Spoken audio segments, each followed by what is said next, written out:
Colonel They Mercer ordered pressed her his to thumb die. against the override and erased Captain Riley Bennett from every map, every Let them radio, try. every system that could save her. Then he handed her exact coordinates to 40 armed men and drove away without a word. 40 men, 3 directions, closing in fast. She had 2 liters of water, 3 bullets, and a device nobody knew she was carrying. At 6:12 in the morning, they left her behind in the desert. At 8:31, every single enemy unit went completely silent. Not one shot fired. Not one man standing. An entire operation dismantled by one woman they chose to abandon. This is how she did it. Before we go any further, if you are watching this right now, please take 1 second to subscribe to this channel and turn on notifications so you never miss a story like this one. And drop a comment below telling me what city you are watching from. I want to see how far this story travels. Now let's get into it. The Mojave Desert does not care who you are. It does not care about your rank, your medals, or the 8 years you spent building a reputation as one of the most capable reconnaissance operatives in the United States Army. It does not care that you graduated top of your class at Ranger School, that you survived a 6-day blackout mission in the mountains of eastern Afghanistan without resupply, or that you once tracked a weapons smuggling network through 4 countries using nothing but a compass and a burner phone. The desert simply takes what comes to it, burns it under the sun, and waits. Captain Riley Bennett had known this about the Mojave since her first training rotation at Fort Irwin, when she was 22 years old, and still believed that the hardest enemy she would ever face would come at her from the outside. She had been wrong about that. She understood that now. At exactly 6:12 in the morning, she stood on a sandstone ridge and watched the last armored vehicle in Colonel Grant Mercer's convoy disappear behind a low hill to the northwest. The sound of the engines faded. Then there was nothing. No voices, no movement, no radio traffic. Just wind moving across open sand, and the slow, awful weight of a silence that told her everything she needed to know. She was alone, not lost, not separated by accident, not delayed by equipment failure or a miscommunication in the fog of an early morning extraction. She was alone because someone with authority, someone she had served under for 14 months, someone who shook her hand at her last performance review and told her she was the kind of soldier the Army needed more of. That man had made a deliberate decision to leave her here. She let that truth settle into her bones. She did not panic. She did not shout. She did not chase the dust cloud the convoy had left behind, because she already understood that chasing it would be the worst thing she could do. Instead, she turned around and looked at the desert that stretched out in front of her, and she started to think. 14 hours earlier, the operation had still made sense. Riley's 12-person team had been inserted into the National Training Center region of the Mojave to run a classified counter-infiltration sweep. The mission, as she had been briefed in a secure conference room at Fort Irwin 6 days before deployment, was to locate and document a hostile mercenary network using abandoned mining routes to move stolen military hardware across the desert and toward the California border. This network had been active for nearly 2 years, operating in the dead zones between jurisdictions, exploiting the same classified maps that certain U.S. Army units used for desert training. The implication, spelled out in careful language by a defense intelligence analyst who never made eye contact with anyone in the room, was that someone inside the command structure had given those maps away. Riley had understood what that meant before the briefing was over. Someone with clearance, someone with access, had made a decision to profit from the people they were supposed to protect. And the mission Mercer was leading was not simply a tactical operation. It was also an internal investigation. She had been placed on this team specifically because of her Nightglass credentials. Project Nightglass was not something that appeared in any standard Army database. It was a compartmented program, funded through a defense research budget category that most senior officers never heard of, designed to train selected operatives in a very specific kind of warfare, fighting inside environments where conventional communications had been completely compromised. Nightglass operators were taught to disrupt, intercept, and manipulate electronic systems, not just from secure facilities, but from the field, in real time, with portable equipment designed to look like standard military optics. Riley had been recruited into Nightglass at 26, after she identified a signals vulnerability in an overseas counterterrorism operation that her entire chain of command had missed. There were 5 active Nightglass operators in the United States Army. Their identities were classified above the level of most general officers. They were not supposed to be deployed together. They were not supposed to have their cover identities as operational commanders without authorization from a special oversight cell at the Pentagon. Mercer had accessed hers anyway. She had discovered this 3 days into the mission when she ran a routine check on the unit's shared intelligence feed and found a query originating from Mercer's personal command terminal. The query had pulled her classified profile, not her cover identity, not her standard service record, her actual night glass profile, including the technical specifications of the device she was carrying in the modified scope housing of her precision rifle. She had not confronted him. She had noted it, documented it internally, and watched him more carefully than before. What she observed over the following 36 hours built a picture she did not want to believe, but could not ignore. Mercer shortened his radio calls at irregular intervals. He conducted 2 private meetings with a civilian intelligence liaison who had no documented reason to be in the field. When Riley asked a casual question about the mission's extended timeline, Mercer smiled at her and gave an answer so smooth and rehearsed that it had the opposite of its intended effect. Rehearsed answers were the language of men who had already decided what they were going to do. And then at 5:58 that morning, she had seen him look at her. Not the look of a commanding officer checking on a subordinate, not the look of a colleague running through a final briefing in his head. It was a quick, careful look, the kind a man gives when he is checking to see whether the person he is about to betray has any idea what is coming. Riley had made her face completely blank. She had given him nothing to read. And 11 minutes later, her electronic locator had gone dark. Her radio had lost the unit's encrypted channel, and Mercer's convoy had driven away without her. She spent the first 90 seconds after the convoy disappeared, doing nothing except controlling her breathing. This was not calm for its own sake. It was a technique she had learned in night glass training, a deliberate physical reset that interrupted the body's threat response before it could cloud judgment. Her instructors had called it clearing the frame. The idea was simple. Before you can see the battlefield clearly, you have to remove the noise your own nervous system is making. She cleared the frame, then she took inventory. Her standard kit had already been reduced before the extraction, which was itself a sign she had not fully appreciated until now. She had 2 liters of water in a compact hydration carrier. She had a combat knife in a thigh sheath. She had her precision rifle with the night glass scope module, but she had only 3 rounds, because the mission had not been expected to require significant direct engagement. She had a mechanical watch, because electronic watches were a liability in communications-disrupted environments. And she had the night glass device itself, built into the scope housing, powered by a separate battery cell that was separate from every other electronic component on her body. She was not helpless. She was not even particularly under-equipped for what she had been trained to do. But she was alone, in open desert, with no backup and no way to reach her chain of command. And somewhere out there, people who knew exactly where she was were coming to finish what Mercer had started. She was still working through the implications of this when the first dust column appeared on the northern horizon. She raised her rifle and used the scope to study it. A vehicle formation, moving in a spread pattern consistent with a search operation. She shifted the scope to the east and found a second column, shifted south and found a third.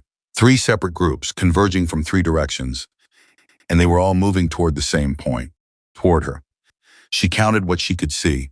8 vehicles visible across the 3 groups, and a spread of personnel she estimated at 35 to 40 individuals. Armed, moving with purpose, not lost, not running a random patrol. They had a destination, and she was it. She let herself feel, very briefly, the full weight of what she was looking at. 40 armed men. 3 directions, no radio, no backup, no way to call for help. Then she let the feeling go. She had 2 problems. The immediate problem was survival. The larger problem was whatever Mercer was planning to use her disappearance to accomplish. And she had already learned from experience that the best way to solve a large problem in a desperate situation was to start with the smallest possible action that changed the largest number of things. She needed information before she needed anything else. She pulled back from the ridge, descended into a narrow rock channel that ran parallel to the northern unit's approach path, and settled into a position that gave her a direct line of sight to their lead vehicle, while offering almost no thermal or visual signature from above. Then she removed her radio module, her backup GPS unit, and every conventional battery from her kit. placing them into a thermal suppression pouch she carried for exactly this purpose. The night glass device ran on its own isolated power cell. Everything else went dark. She checked her watch. 6:24 in the morning. The temperature was already climbing. The Northern Unit's lead vehicle was a hardened civilian truck with a roof-mounted communications antenna and what appeared to be a portable signals relay unit bolted to the cargo bed. That relay unit was important. It meant this group was not just operating independently. They were carrying the network infrastructure that all three units depended on to coordinate. Take away the relay, and the three groups became three separate problems instead of one organized force. She filed that away. The first drone came over at 6:31. She heard it before she saw it, a low commercial-grade quadrotor running a search pattern at about 40 meters altitude. She pressed herself completely flat against the sandstone and held her breath. The thermal suppression pouch was not perfect. Nothing was perfect, but it was enough to blur her signature against the residual heat the rock had stored from the previous day's sun. The drone passed over her without slowing. She waited until it completed its sweep of the channel and moved south before she lifted her head again. 6:38. The Northern Unit's forward scout, a single individual moving on foot about 60 meters ahead of the vehicles, had separated from the main group and was picking his way across broken ground to the east. He was good. She could tell that from his movement pattern he was checking shadows. He was not walking in a straight line, and he kept his head on a consistent slow rotation. He had training. He was not a random hired hand, but training only takes you so far when the person watching you has been doing this longer. Riley tracked him for 4 minutes. She identified his pattern, predicted his next stop point, and adjusted her position to put herself at a 45-degree angle to his likely eyeline. At the moment, he paused. Then she waited. He paused exactly where she expected. She did not fire yet. She needed to understand how this group would react to contact before she committed a round to anything. So she stayed still for another 90 seconds, watching how the vehicles responded to the scout's signals. She noted which vehicle held the communications officer, a man in the second truck who kept leaning out with a handset. She noted which vehicle held the group's commander, judging by the traffic pattern and the deference the driver showed to the rear passenger seat of the lead truck. She noted that the morale of the group was confident. They believed they had her cornered. They were moving with the ease of men who expected this to be straightforward. That confidence was going to work against them. She intended to make sure of it. At 6:47, the scout moved into a natural depression between two rock outcroppings, which put him briefly out of direct sight from the vehicles. This was the moment. If she fired and the vehicles lost visual contact with him for 30 seconds, there would be a delay before they could confirm what had happened or where the shot had come from. She fired. The round caught him in the right shoulder, exactly where she had aimed. He went down. She was already moving before the sound of the shot fully registered, pulling back through the rock channel at a controlled run, using the uneven terrain to break her silhouette against the skyline. Behind her, she heard shouting. Then radio traffic fragmented, urgent loud enough that she could make out individual words even without her radio module. Contact position unknown. Man down. North channel. They did not know where she was. They were already uncertain. Good. She gave herself 45 seconds to cover distance. Then she stopped, settled into a second firing position, overlooking the lead truck's approach angle, and waited for the vehicle to move. When it advanced to close the distance to the scout's position, it chose the most logical route, a relatively flat stretch of ground that ran between two rocky outcroppings. Logical routes in unfamiliar terrain were almost always dangerous routes, because they were the routes someone else had already thought through. She put her second round through the front axle, housing and steering assembly of the lead truck at a range of just under 200 meters. The truck lurched sideways and dropped into the soft sand at the edge of the flat ground. Its front end buried itself to the wheel wells inside of 3 seconds. The vehicle was not going anywhere without heavy recovery equipment, and it had dropped directly across the single safest path through that section of the basin. More shouting, more radio traffic. Then something she had been waiting for. The communications officer in the second truck began transmitting to the other two units, requesting support and trying to coordinate a combined response. That was her window. She activated the night glass module. The device had a range in open terrain of approximately 3 kilometers under optimal conditions. She was not at optimal conditions. The desert heat created atmospheric interference that she estimated would reduce effective range by about 15%. But the relay unit on the northern truck's cargo bed was close enough that the night glass module's signal disruption output would hit it at full effect. She activated it. The result was not dramatic in the way that explosions were dramatic. There was no visible change, no flash, no sound.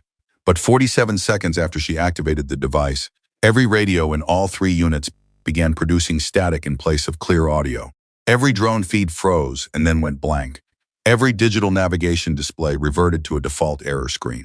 The vehicle control systems that were networked to the central relay began registering false diagnostic errors.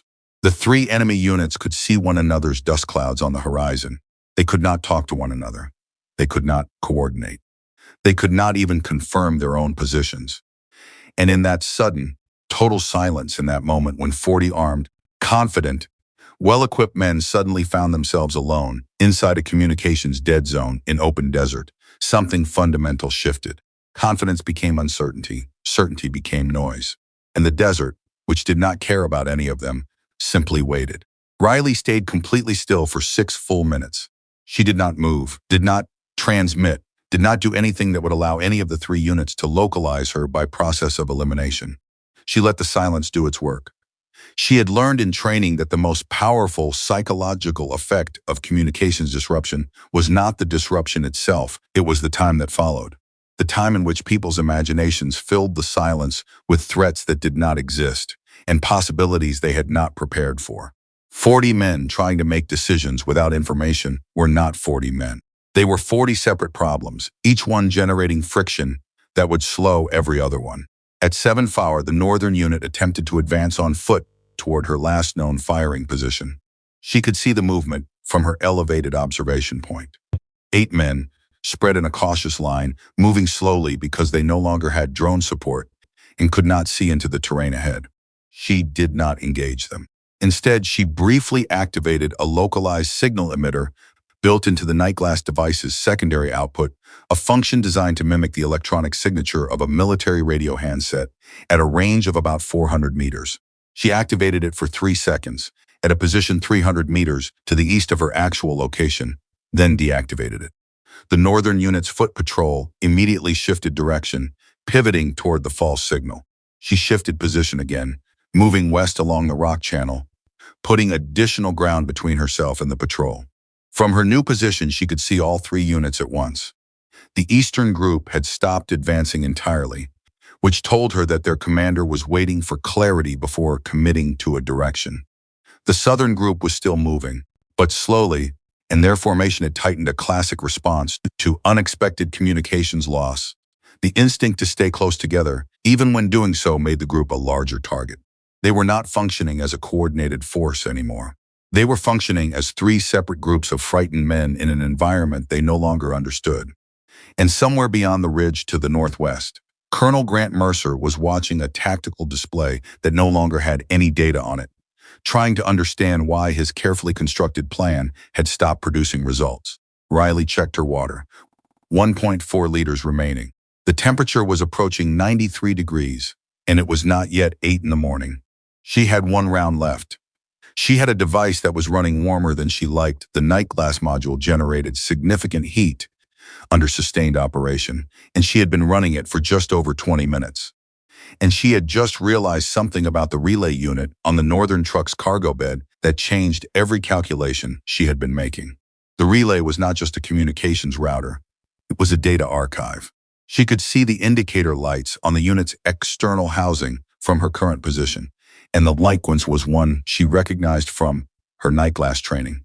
The pattern of a device that was actively logging and compressing traffic in preparation for secure transmission.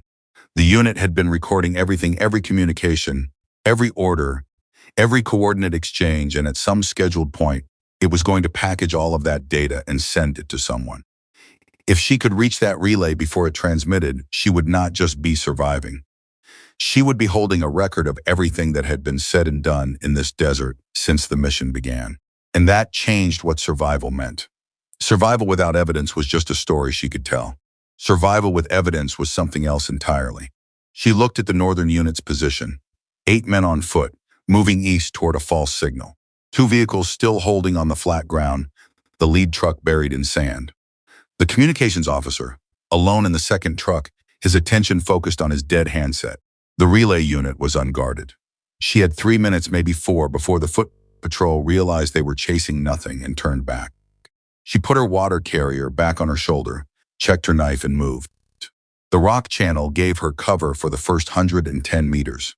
After that, she would be in open ground for approximately 30 meters before she reached the disabled lead truck, which would give her partial concealment for the final approach to the second vehicle. 30 meters of open ground with a communications officer 40 meters away. She moved fast and low, keeping her profile below the natural sight line from the truck's side windows. She hit the ground behind the lead truck's rear wheel assembly and stopped. Listened. The communications officer was still transmitting on his dead radio, still trying to raise someone, still not looking out his window. She moved along the side of the truck, reached the cargo bed, and was looking at the relay unit's maintenance access panel in less than 90 seconds. She had trained on this class of equipment, not this exact model, but close enough. The access panel took 11 seconds to open. The data extraction port took another 8 seconds to locate. She connected the passive capture device she carried as standard night glass kit. The transfer began. She watched the indicator light and listened to the desert around her and waited. Behind her, the communications officer muttered something frustrated into his radio and put it down on the seat. She heard him shift his weight. She heard the truck creak. She did not move. 51 seconds later, the transfer was complete. She disconnected the capture device, closed the access panel, and backed away from the truck along the same path she had come in. The foot patrol appeared over the eastern ridgeline at the exact moment she reached the cover of the rock channel. They had not seen her. She was already reading the captured data on the night glass device's embedded display screen, and what she found did not shock her, because some part of her had already suspected it. But seeing it written out in operational orders with timestamps and payment authorizations and command signatures made the reality of it land with a weight that went well beyond shock. Mercer had not just left her to die. He had been building toward this moment for 18 months. And what was coming next was not just her death. It was something far larger and far worse, and she was the only person in a position to stop it. She looked out across the desert. 3 enemy units still confused, still grounded. The morning sun now fully above the eastern hills, burning everything underneath it. She had 1 round left, a dying battery in her night glass module, and the beginning of a very clear plan. The desert did not care. But for the first time since the convoy disappeared behind the ridge, Riley Bennett felt something she had not expected to feel out here. Not hope exactly, something quieter and more useful than hope. She felt ready. The data on the night glass device's embedded screen told a story that Riley had to read twice before she fully believed it, not because she doubted her own eyes, but because the scale of what Mercer had constructed was so deliberate, so patient, so deeply embedded inside legitimate military infrastructure that it looked, at first glance, like a real operation. That was the genius of it. It was supposed to look real. It had been designed to look real from the very beginning, right down to the false mission briefing, the carefully selected team members, and the classified profile query that Mercer had run on her 3 days ago, which she now understood was not a mistake or a moment of carelessness, but a final confirmation that she was carrying exactly what he needed. She crouched at the base of the rock channel, with the device held close to her chest, reading fast, cross-referencing timestamps against her own memory of the mission timeline. 9 in the morning. The temperature was already past 95. She had 1 liter and 200 milliliters of water left, 1 rifle round, and a night glass module that was running 11 degrees hotter than its recommended operating threshold. None of that mattered yet. What mattered was what she was reading. The captured data from the relay unit contained 6 hours of tactical traffic. Most of it was encrypted in standard formats that her device could process without difficulty, because the relay had been using a commercial encryption layer over a military backbone, a hybrid system that was faster than pure military encryption, but significantly easier to break from the inside.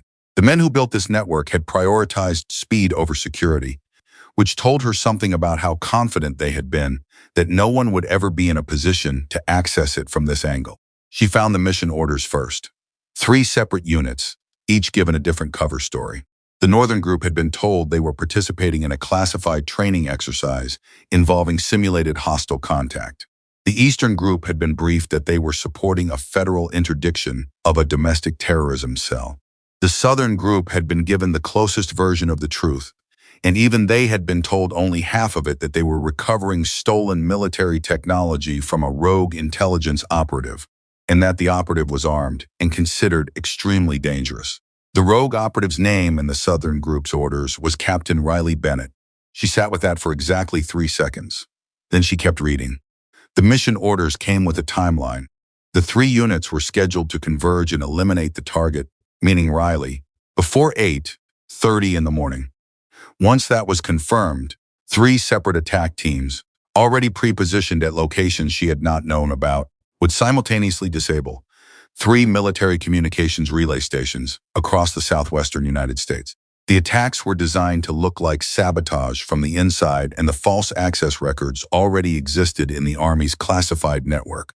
Records showing that Riley's nightglass credentials had been used to query the security architecture of all 3 stations in the weeks before the mission.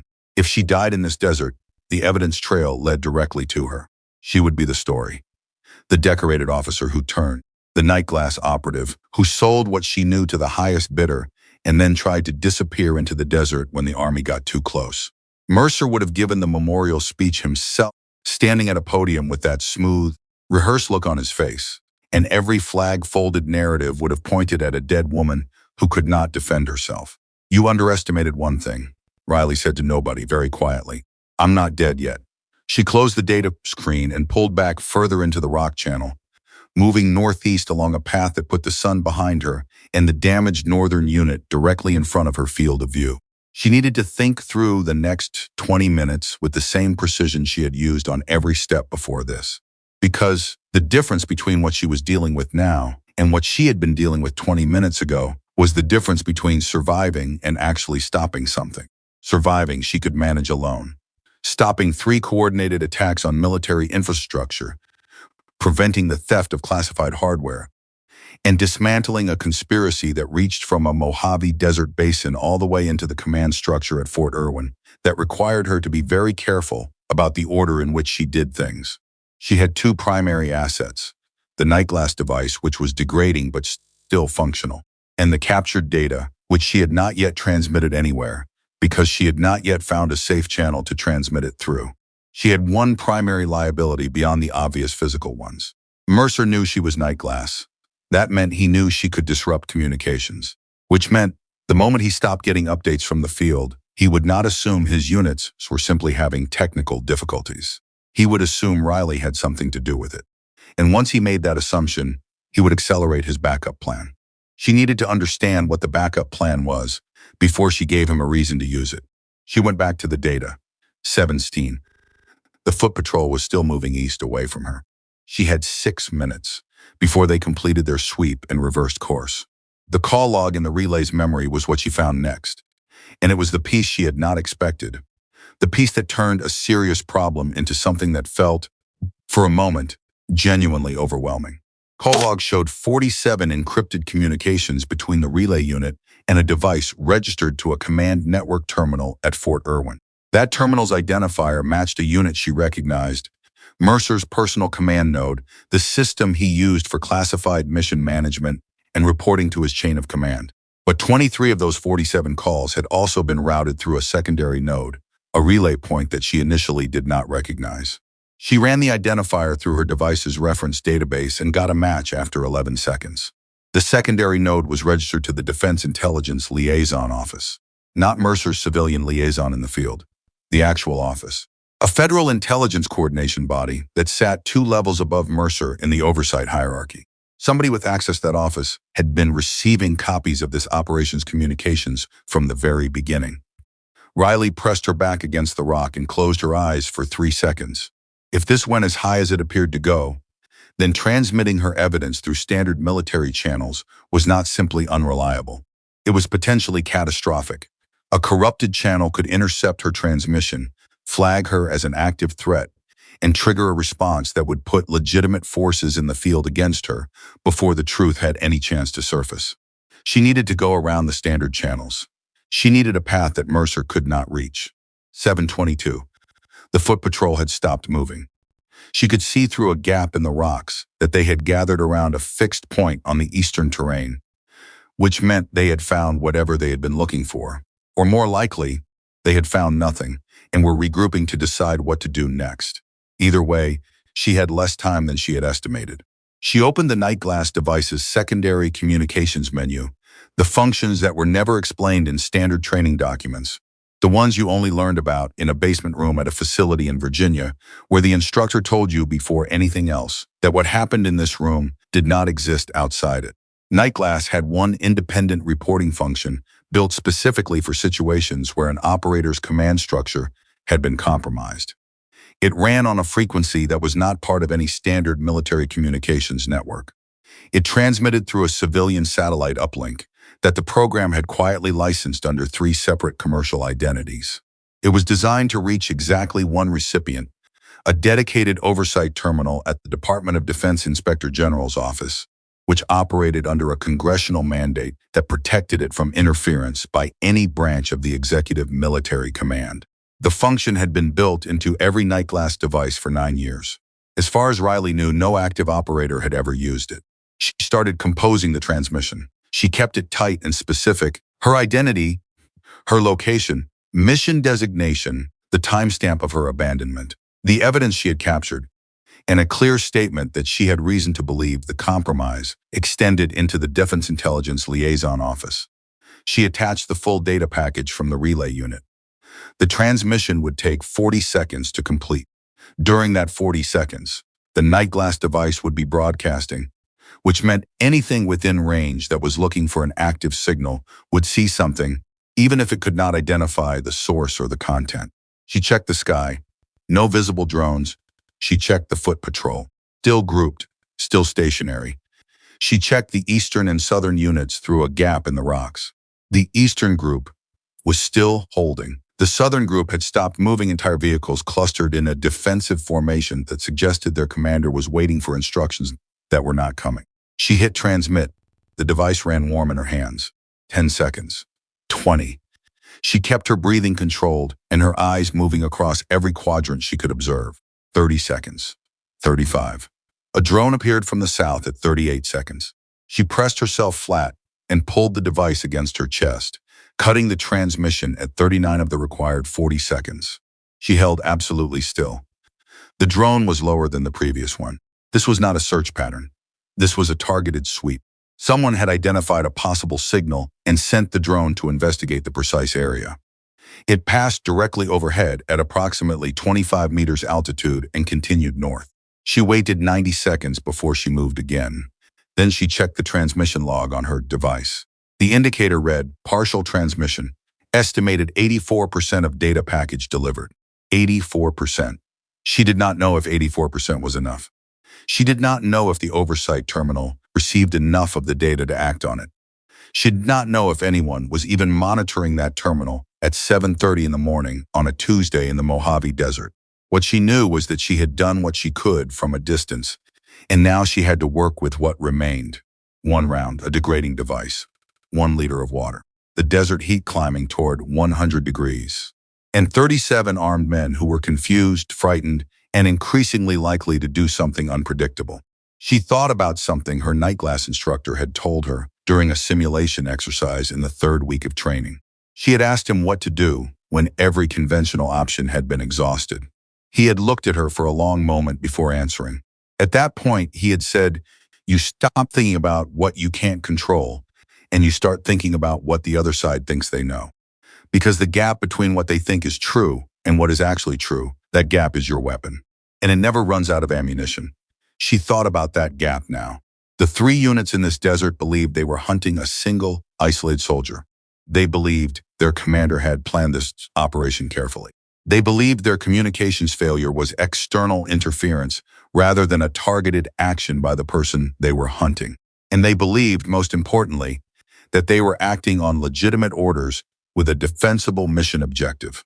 What they did not know was that she had their mission orders, their call logs, their payment authorizations, and the command signatures that connected everything back to Mercer. What they did not know was that Mercer intended to frame them as foreign-backed attackers and eliminate them after the mission concluded, because they were loose ends, just like she was.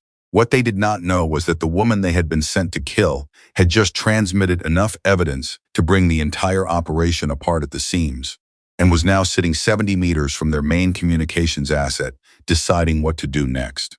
She was going to tell them. Not all of them, not at once. But she was going to use the gap between what they thought was true and what was actually true, and she was going to drive it through the middle of this operation, like a wedge. 7:41. She had 49 minutes before the 3 units were scheduled to simultaneously move on the communication stations. She pulled up the relay unit's network access from her nightglass device. She was still within range of the relay's maintenance interface, which gave her read and limited write access to the traffic the relay was managing. She could not transmit on the relay's channels directly without being identified, but she could access the routing architecture, which was something far more interesting than direct transmission. She could rewrite where the information went. She could change what each commander received without changing the underlying signal. This required precision. She was not simply going to flood the network with noise or false orders bearing Mercer's name that was too blunt, too easy to dismiss as interference.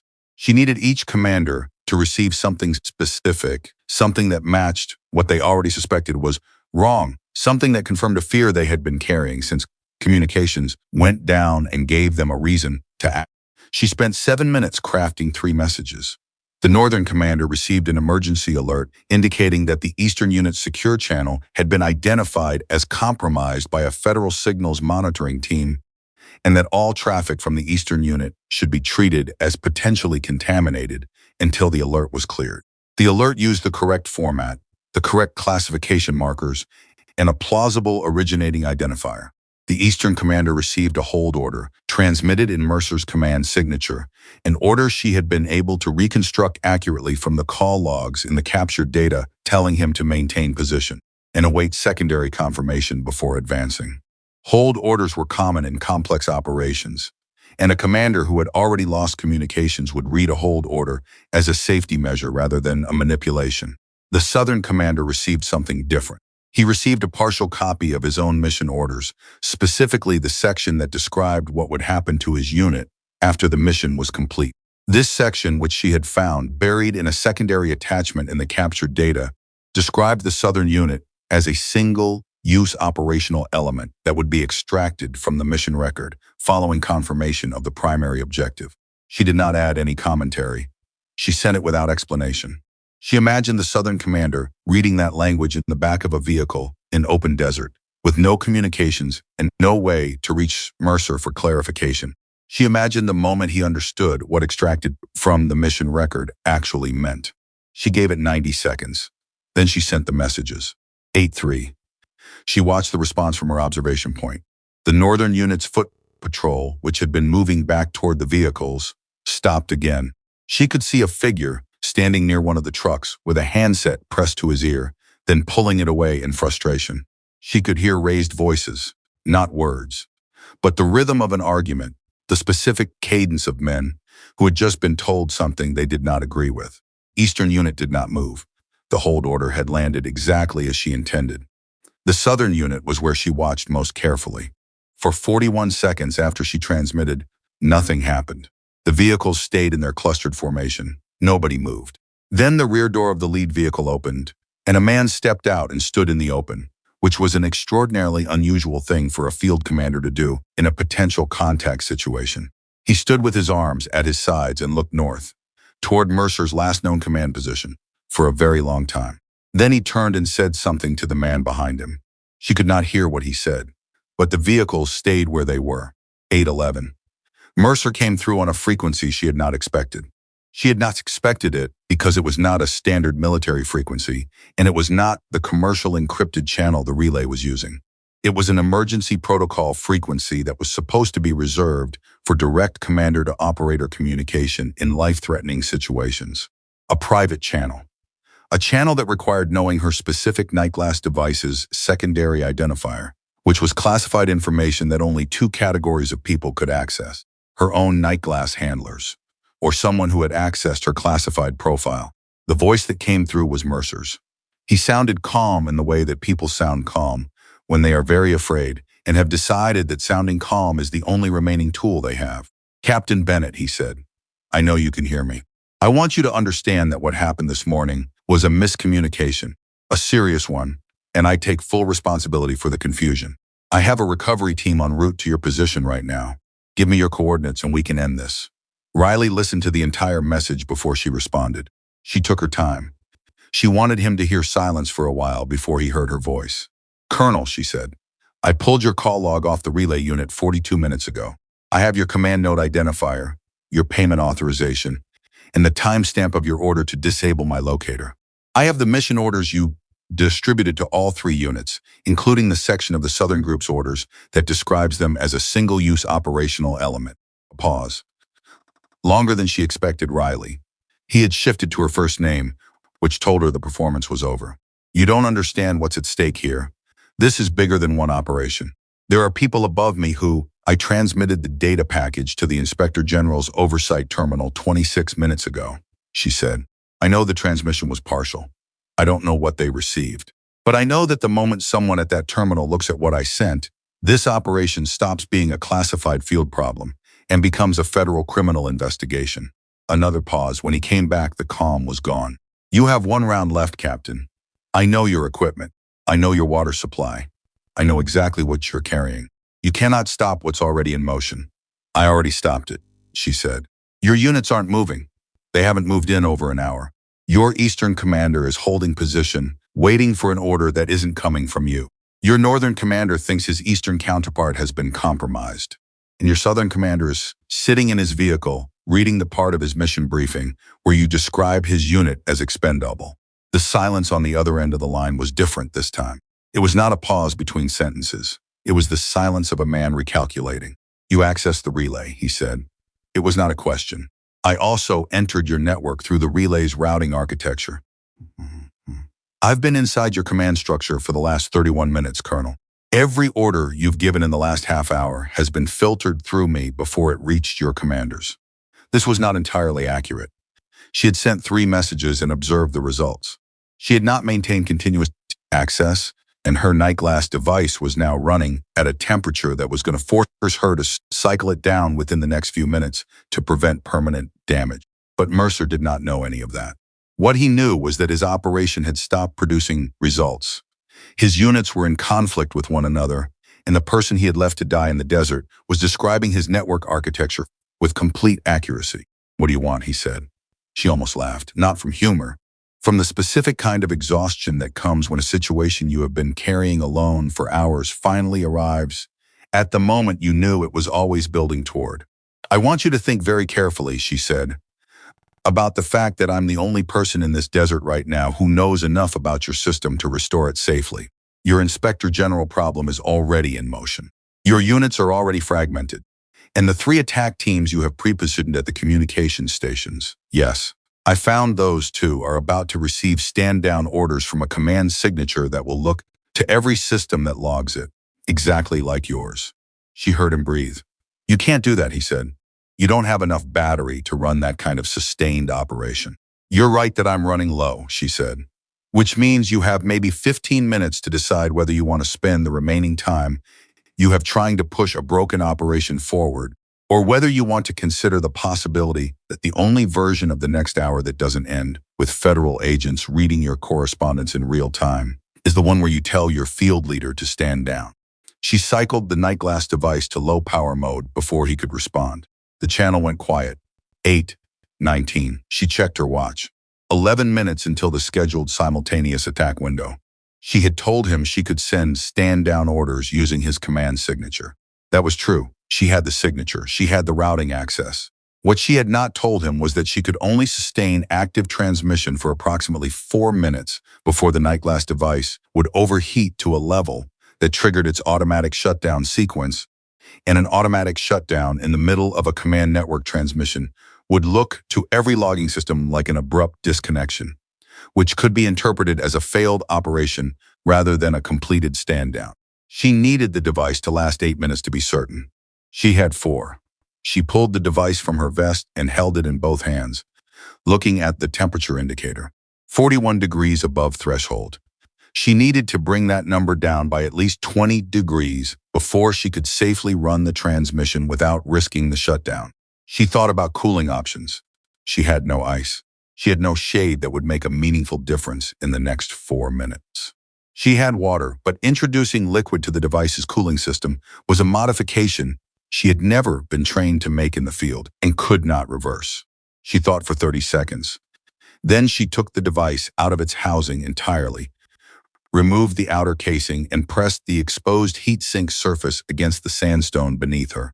The rock had been in shade for the past hour, and while it was not cold, it was significantly cooler than the desert air.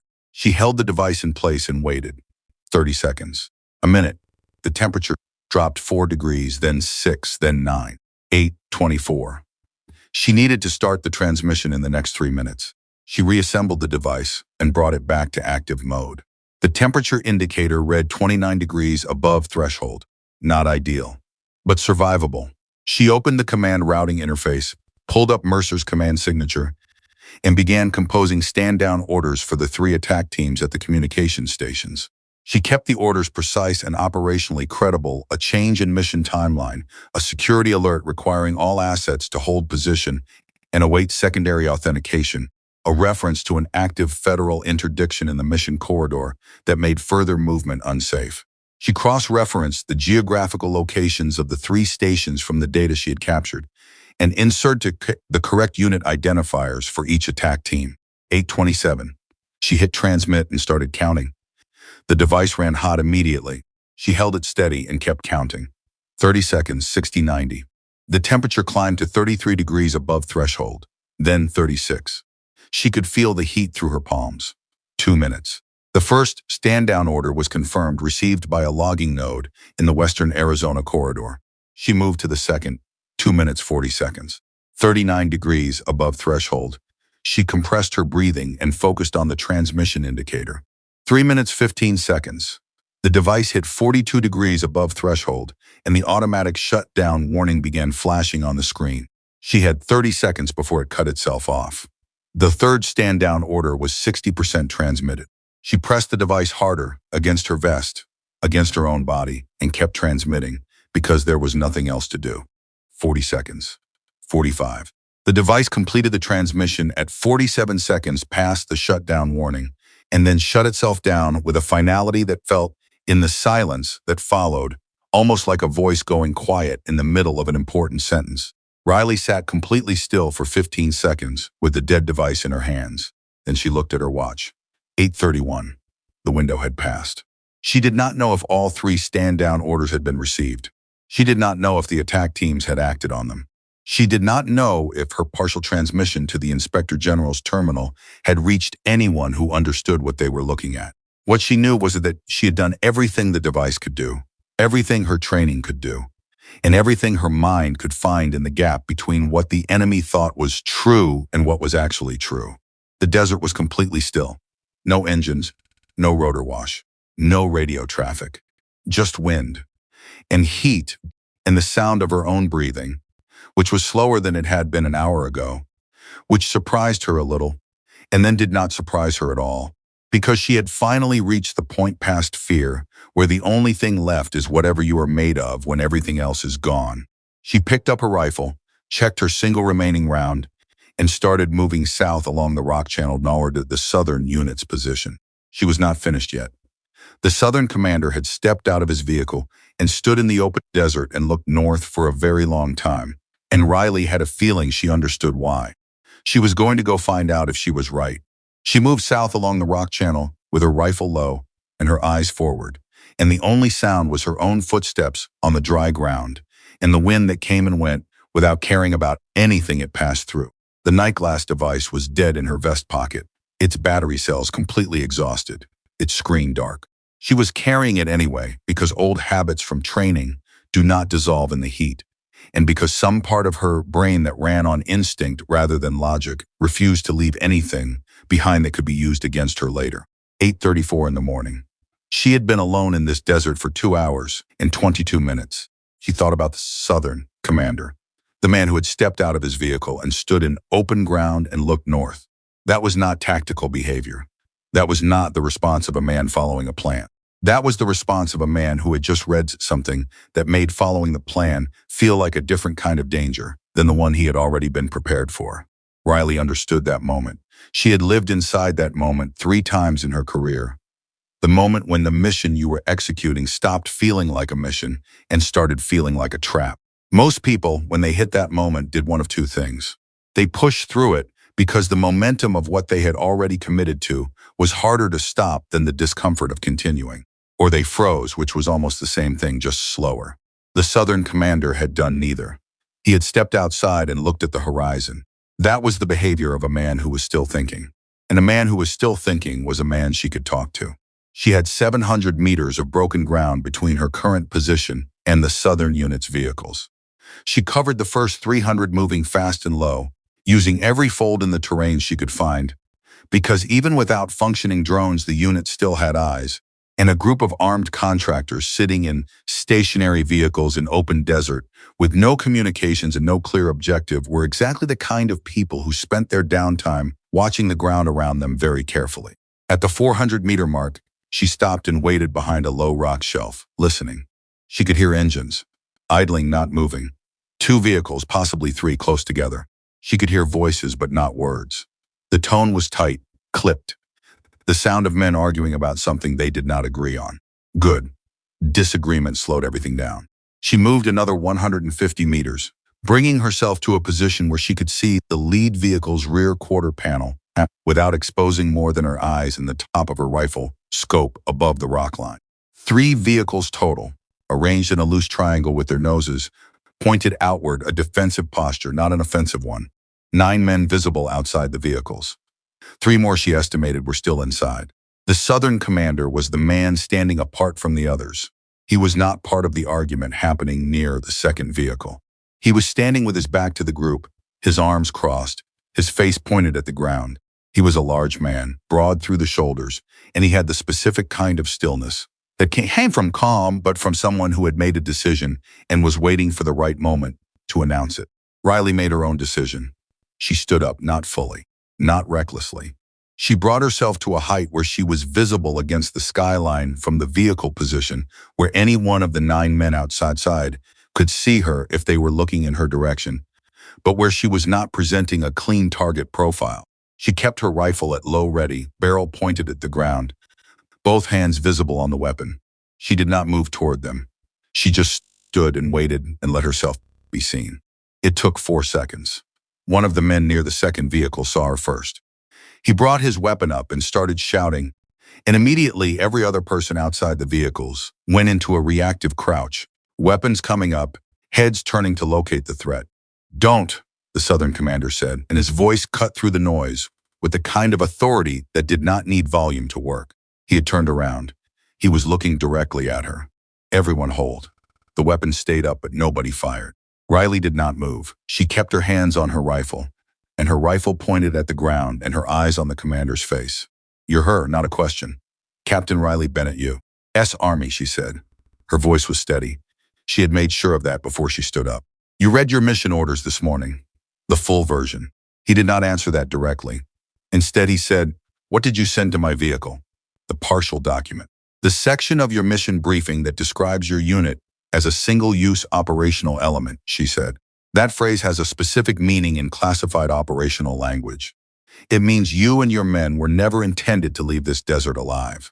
The argument near the second vehicle had stopped completely. Every man was listening now. She could feel the weight of their attention, the specific quality of silence that happened when 12 armed people were all thinking the same frightened thought at the same time. "That's a strong accusation," the commander said. "I have the call logs from your relay unit," she said. "I have payment authorizations. I have command signatures. I have the original mission orders for all 3 units, including the operational termination language in each one. Your unit's version is the only one that contains that phrase, which tells me something about how your commander ranked your operational value compared to the other 2 groups." One of the men near the second vehicle lowered his weapon slightly, just slightly, but it was movement, and movement was honesty, and it told her the calculation was shifting. The Southern commander walked toward her, slow, deliberate, his hands away from his weapon. He stopped 15 meters out, If what you're saying is true, he said, then you have documentation that could put a senior U.S. military officer in federal prison. He's going to be in federal prison either way, she said. The question is whether your men are standing next to him when the door closes. He looked at her for a long moment. She could see him working through it, the same way she had worked through it on the ridge 2 hours ago, taking inventory of what he knew, what he didn't know, and what the distance between those two things was likely to cost him. My men were told you were a traitor, he said. I know that. I read your briefing. We were told you had stolen classified technology and were attempting to cross into Mexico. I've been in this desert since 612 with 2 liters of water, 1 rifle round, and a piece of equipment that just burned itself out, sending evidence to the Department of Defense Inspector General, she said. Does that match the profile of someone trying to cross a border? He looked at the device housing visible above her vest pocket. He looked at her rifle. He looked at her face, and she let him look, because her face was telling the truth and she knew it, and there was nothing more useful in a moment like this than letting someone read an honest face clearly. Stand down, he said to his men. Not loudly, just clearly. The weapons came down. It was not immediate. It was not unanimous. 2 men in the back of the group kept their weapons raised for 4 more seconds, looking at each other, looking at the commander, looking at Riley. Then one of them exhaled hard through his nose and lowered his barrel, and the other followed. 8:51. Riley's hands had not been shaking before. They started shaking now, which she recognized as her nervous system processing the sustained threat level of the last 2.5 hours and beginning, very cautiously, to believe that the worst of it might be behind her. She let her hands shake. Nobody needed to see them except her. My name is Carver, the Southern commander said. I was contracted 3 weeks ago through a private security firm out of Phoenix. We were told this was a federal support operation. It was, she said. It was supporting one federal officer's criminal enterprise. Carver looked back at his men for a moment, then at her. What happens now? Now I need one of your vehicles, one of your radios if any of them are functioning, and your word that your men stay where they are until federal investigators arrive on site. He nodded once slowly. The radio on the 3rd vehicle may still be pulling a signal. The interference has been intermittent for the last 20 minutes. She had cycled the night glass device down more than 20 minutes ago. The disruption had been fading since then. The natural decay rate of the electromagnetic interference field the device generated was not immediate. It dissipated in a gradient over 30 to 40 minutes depending on terrain, but by now the outer edges of the coverage area were almost certainly recovering. Show me, she said. She followed him to the 3rd vehicle, and the 2 men closest to the door stepped aside without being asked, which told her that Carver's authority over his group was real, not just nominal. She noted that. It would matter later, when investigators started sorting through who had been following orders and who had been giving them. The radio in the 3rd vehicle was a modified commercial unit with military band capability, the kind of system that a well-funded private security contractor would use for precisely the situation of operating in a communications-disrupted environment. It had its own internal battery and its own short-range antenna, which meant it had been partially insulated from the night glass field's effect. She picked up the handset and tried 3 frequencies before she found one with clean audio. It was not a military frequency. It was a federal law enforcement band, and it was active. She transmitted on it. This is Captain Riley Bennett, U.S. Army, Project Nightglass, operating in the National Training Center corridor east of Fort Irwin. I am transmitting on this frequency because my primary communications have been compromised. I have evidence of an active conspiracy involving a senior U.S. Army officer, 3 hostile contractor units in the field, and pre-positioned attack teams targeting military communications infrastructure across the American Southwest. I am requesting immediate contact with Army Criminal Investigation Division and the Department of Defense Inspector General's office. I am transmitting my position now. She released the handset and waited. For 11 seconds, nothing happened. Then a voice came back. Measured, professional, carrying the specific authority of someone who had just heard something that made them sit up very straight. Captain Bennett, this is Special Agent Dorman, Army CID, currently operating in San Bernardino County in support of an active investigation. We received a partial data transmission approximately 40 minutes ago on an oversight frequency. We have been attempting to identify the source, Please confirm your authentication code. Riley closed her eyes for exactly 1 second. They had received it. 84% had been enough. She gave her authentication code. Confirmed, Dorman said. Captain, we have 2 federal vehicles 11 minutes from your position. What is your status? I am with a contractor unit that has voluntarily stood down, she said. I have 2 other units in the field, northern and eastern positions, both stationary. I have reason to believe the operations command node at Fort Irwin is currently attempting to destroy mission records. You need someone at that command center immediately. Already in motion, Dorman said. Captain, are you injured? She thought about the question honestly. No. I'm dehydrated and my equipment is dead, but I'm functional. Stay where you are. 11 minutes. She set the handset down and looked at Carver. He was watching her with an expression she recognized. It was the expression of a man recalibrating his understanding of a situation in real time, updating his mental model of what he had walked into and what it was going to mean for him going forward. Federal agents are 11 minutes out, she said. I figured, he said. You want some water? She did. She wanted water more than she had wanted almost anything in the last 3 hours. Yes, she said, thank you. One of his men brought her a sealed bottle from a vehicle cooler, and she drank half of it in one long pull and then made herself stop and drink the rest slowly, because her body wanted to take in all of it immediately, and her training told her that was a reliable way to make a difficult situation worse. 17 minutes had passed since she had transmitted the stand-down orders from the night glass device. She had not heard anything from Mercer since the private channel exchange, which meant one of 3 things. He had taken her warning seriously and stopped transmitting. He was transmitting on a frequency she could no longer monitor. Or someone had already reached the command center at Fort Irwin, and he no longer had the ability to transmit at all. She was about to ask Carver whether his unit had any way to establish contact with the northern and eastern groups when she heard it. A sound from the north. Rotors, military rotors, the specific frequency of a UH-60 Blackhawk, and then a second one coming in fast and low from the northwest. She stepped out from the vehicle and looked up, and for the first time, in 2 hours and 51 minutes, she allowed herself to feel something close to relief. Because 2 military helicopters coming in from the direction of Fort Irwin at that speed meant that someone on the right side of this had made a decision and was acting on it with urgency.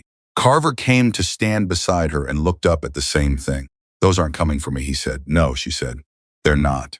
The helicopters passed over their position without stopping, banking hard toward the northern unit's location. She watched them go and then pulled up the radio handset again. Agent Dorman, I'm seeing military aviation assets approaching the northern unit's position. Can you confirm who authorized that response? That's a CID-coordinated extraction working with Fort Irwin Command, Captain. There have been developments at the command center in the last 15 minutes. Colonel Mercer attempted to purge his mission records approximately 32 minutes ago. He was detained by military police while doing so. Riley absorbed that.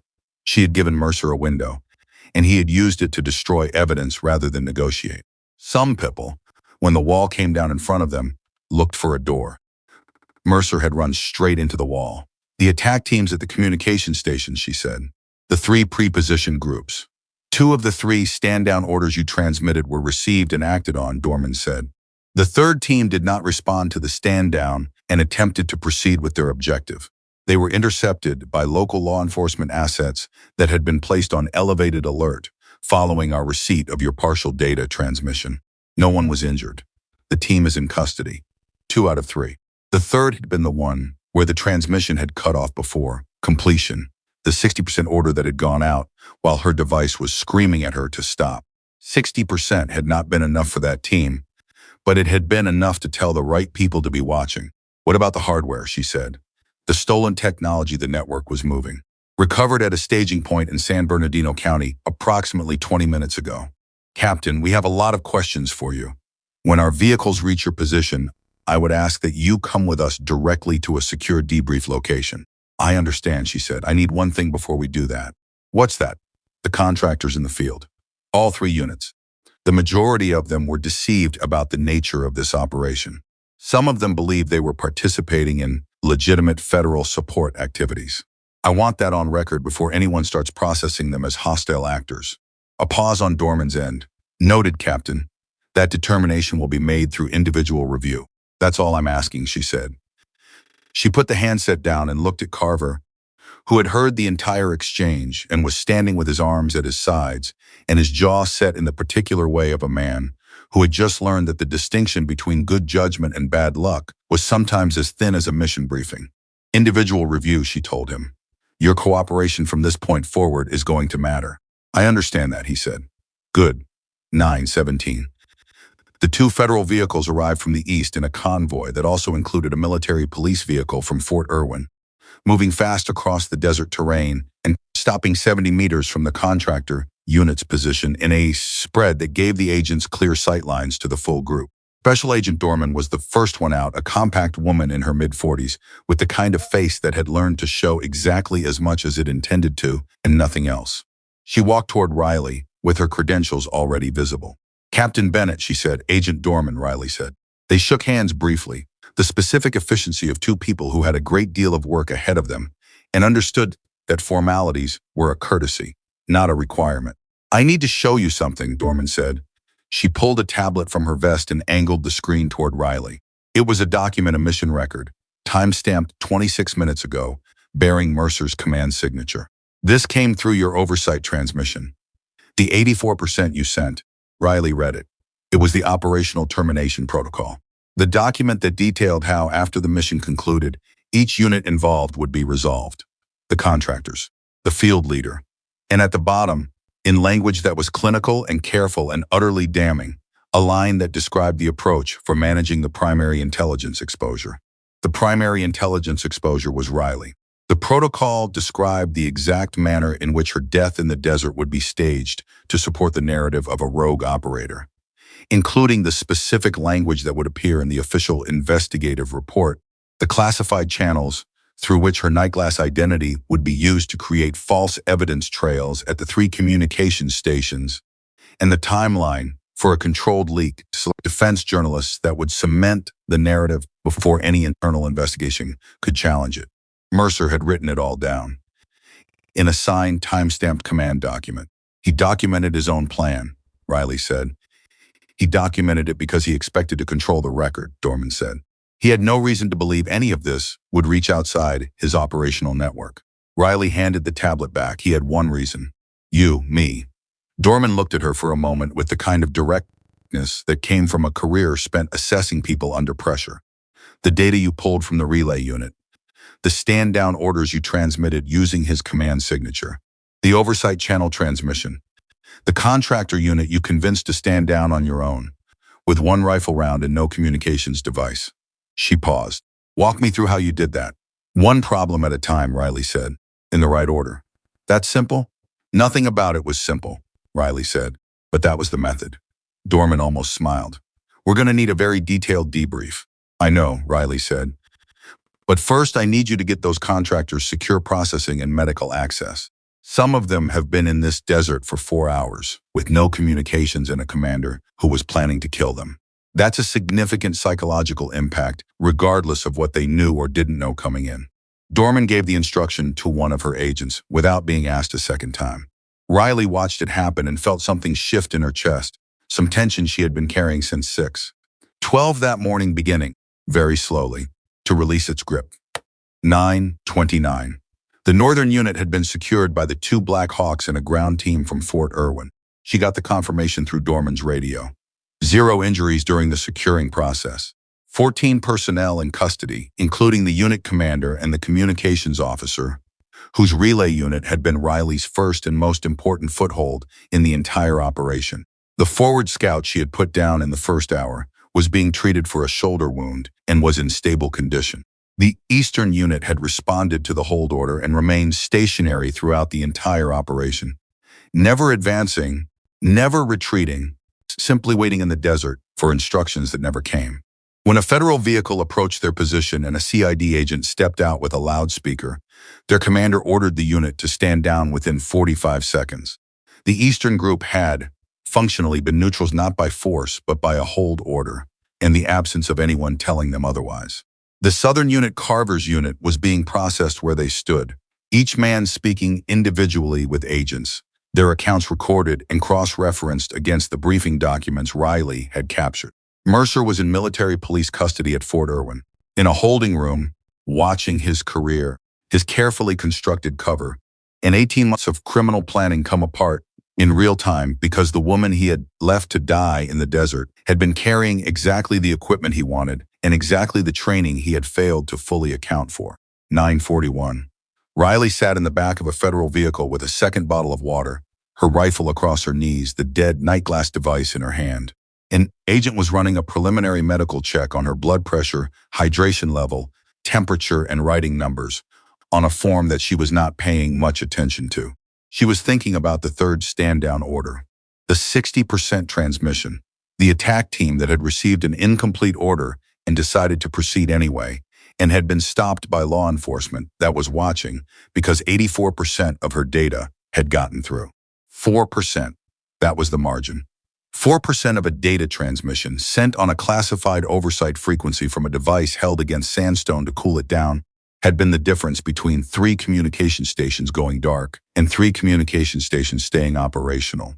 4%. She thought about that for a long time, sitting in the back of a federal vehicle in the Mojave Desert with the sun still climbing and the wind still moving across everything underneath it. Then she thought about something else. The Defense Intelligence Liaison Office note, the secondary routing point in Mercer's call log, the one that had received copies of the operations communications from the beginning. She had told Dorman about it in their first exchange at the vehicle, and Dorman had written it down and said, "We will look into that," in the voice of someone who was already calculating how many additional investigative threads they were about to pull on. But we will look into. That was not the same as we understand what that means yet. Riley understood what it meant. It meant Mercer had not built this alone. It meant someone with access to a federal intelligence coordination office had been aware of this operation, had been receiving its communications, and had done nothing to stop it. That was either criminal complicity or catastrophic negligence, and in her experience, the distance between those two things was rarely as large as the people responsible needed it to be. The investigation was not going to end with Mercer. She had known that since she read the call log on the night glass device at 7:16 in the morning. She had not said it out loud yet because the immediate problem had been keeping 37 people from killing each other in an open desert, and you did not solve the larger problem by announcing it before the immediate one was resolved. But it was going to need to be said and soon. The agent finished the medical check and told her her blood pressure was elevated, but within acceptable range, and her hydration level was concerning, and she needed to drink more water and eat something as soon as possible. "I know," she said. She drank more water. Dorman appeared at the vehicle door. "We're ready to move. Debrief is at a secure facility in Barstow. Going to be a long session." "I know," Riley said again. "Is there anything you need before we leave?" Riley thought about it. "Yes," she said. "I need to tell you something about the Defense Intelligence Liaison node in Mercer's call log before we get to Barstow. Not because it can't wait until the debrief, but because if someone in that office is monitoring active federal investigations and they realize this operation has collapsed, and they decide to manage the exposure before we get there." Dorman's expression did not change, but her eyes did. "Tell me now," she said. "The secondary routing node received copies of 47 operational communications from Mercer's relay unit across the duration of this mission," Riley said. "It is registered to a terminal inside the Defense Intelligence Liaison Office. I don't know who holds access to that terminal, but they have been aware of this operation from the beginning. Every order, every coordinate, every communication that passed through the relay went to that terminal." Dorman was quiet for 4 seconds. Then she turned to her lead agent and said 2 things quickly. The agent moved immediately toward the vehicle's communications console. "How confident are you in that identification?" Dorman said. "The terminal identifier was in the captured data," Riley said. "I cross-referenced it against my device's database and got a confirmed match. I am as confident as the database is accurate." "That database is classified above my clearance level," Dorman said. "Yes," Riley said. "It is." Dorman looked at her, really looked at her, the same way Carver had looked at her on the open ground, the way people looked at her when they were recalculating what kind of situation they were actually in. "Captain Bennett," she said quietly. "Exactly how classified are you?" Riley met her eyes. "Classified enough," she said, "that the right people already know where to start looking." The vehicle started moving. Behind them, the desert was still and flat and burning under a sun that did not know or care what had happened beneath it. Ahead, the road ran northwest toward a debrief room and a long table and a series of questions that would need very precise answers. Riley held the dead night glass device in her lap and looked out the window and thought about the secondary node and the terminal at the Defense Intelligence Liaison Office and the person who had been sitting somewhere in a building with good air conditioning and federal credentials, reading operational communications from a desert mission, watching a conspiracy unfold in real time, and saying nothing. That person did not know yet that the woman at the center of the operation they had been monitoring was alive. They were about to find out. The debrief facility in Barstow was a converted federal building that smelled like recirculated air and old carpet and the specific kind of institutional coffee that nobody ever drank by choice, but everybody drank anyway, because it was there, and the alternative was nothing. Riley had been in rooms like this before. Rooms where the furniture was deliberately unremarkable, and the lighting was deliberately flat, and the people across the table. From you were professionally trained to make you feel like the most important person in the world while simultaneously cataloging everything you said for purposes you would not fully understand until later. She sat down at the table with her water bottle, and her rifle checked in at the door, and the dead night glass device still in her vest pocket because nobody had asked her to surrender it yet, which she took as a sign that Dorman understood enough about what the device was to know that its chain of custody was not a standard evidence question. 10:14 in the morning, 2 hours and 2 minutes since she had stood on that sandstone ridge and watched Carver's men lower their weapons. 4 hours and 2 minutes since Mercer had driven away and left her to die.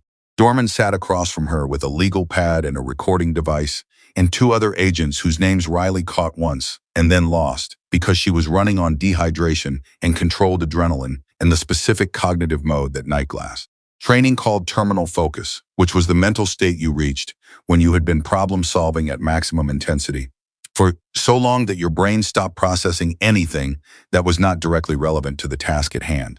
Let's start from the beginning, Dorman said. Let's start with the liaison office node, Riley said. Because if someone in that office is aware this operation has collapsed and they're moving to manage exposure right now, starting from the beginning means we're already behind. Dorman looked at the agent on her left. The agent gave a small nod that meant the call had already been made, the alert had already gone out, and the terminal in question was already under monitoring. Dorman looked back at Riley. We have people on it, she said. Now walk me through the mission from the point of your insertion. Riley walked her through it. She did not embellish and she did not abbreviate. She gave Dorman the timeline, the observations, the decisions, and the reasoning behind each one in the precise sequential order in which they had occurred. Because the value of a debrief was not in the conclusions, but in the chain of logic connecting each action to the one before it. And any gap in that chain was a gap that a defense attorney would eventually drive a vehicle through. She talked for 37 minutes without stopping. When she finished, the room was quiet in the way that rooms get quiet when everyone in them is processing something larger than they expected. Dorman set her pen down. The relay unit access, she said. You entered the maintenance port and pulled 6 hours of traffic. Correct. Using standard night glass kit. A passive capture device, yes. And the command signature you used to transmit the stand-down orders, you reconstructed that from the call logs in the captured data. I reconstructed it accurately enough to pass through the relay's authentication layer, Riley said. Whether it would survive a deeper forensic examination depends on how well the relay was logging outgoing traffic versus incoming. If it was logging both equally, there will be a metadata discrepancy in the transmission headers. A careful analyst will find it. Will that be a problem for us? Riley thought about it. It depends on whether the stand-down orders need to hold up as legitimate military communications in a criminal proceeding or whether they simply need to have stopped 3 attacks on military infrastructure. For the second purpose, it doesn't matter at all. For the first, it matters somewhat but not critically, because the orders themselves don't need to be legitimate.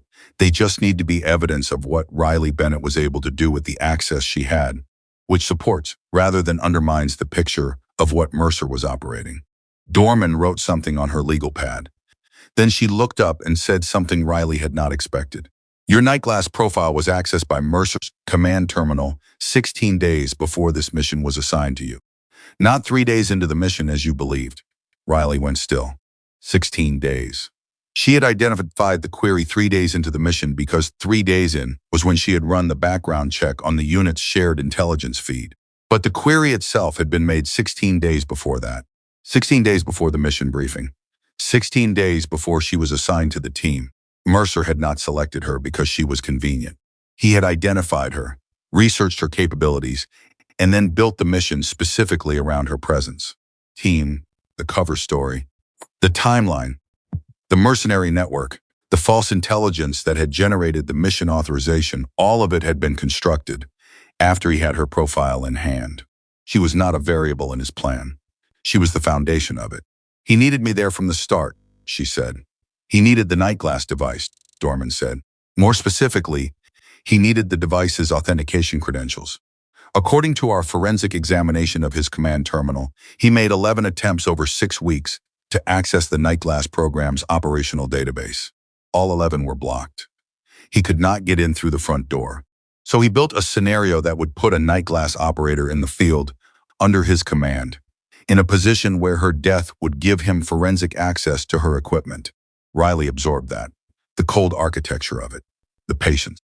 18 months of building a criminal enterprise, and at the end of it, the final piece had required constructing an entire military mission just to get one woman into one desert with one piece of equipment.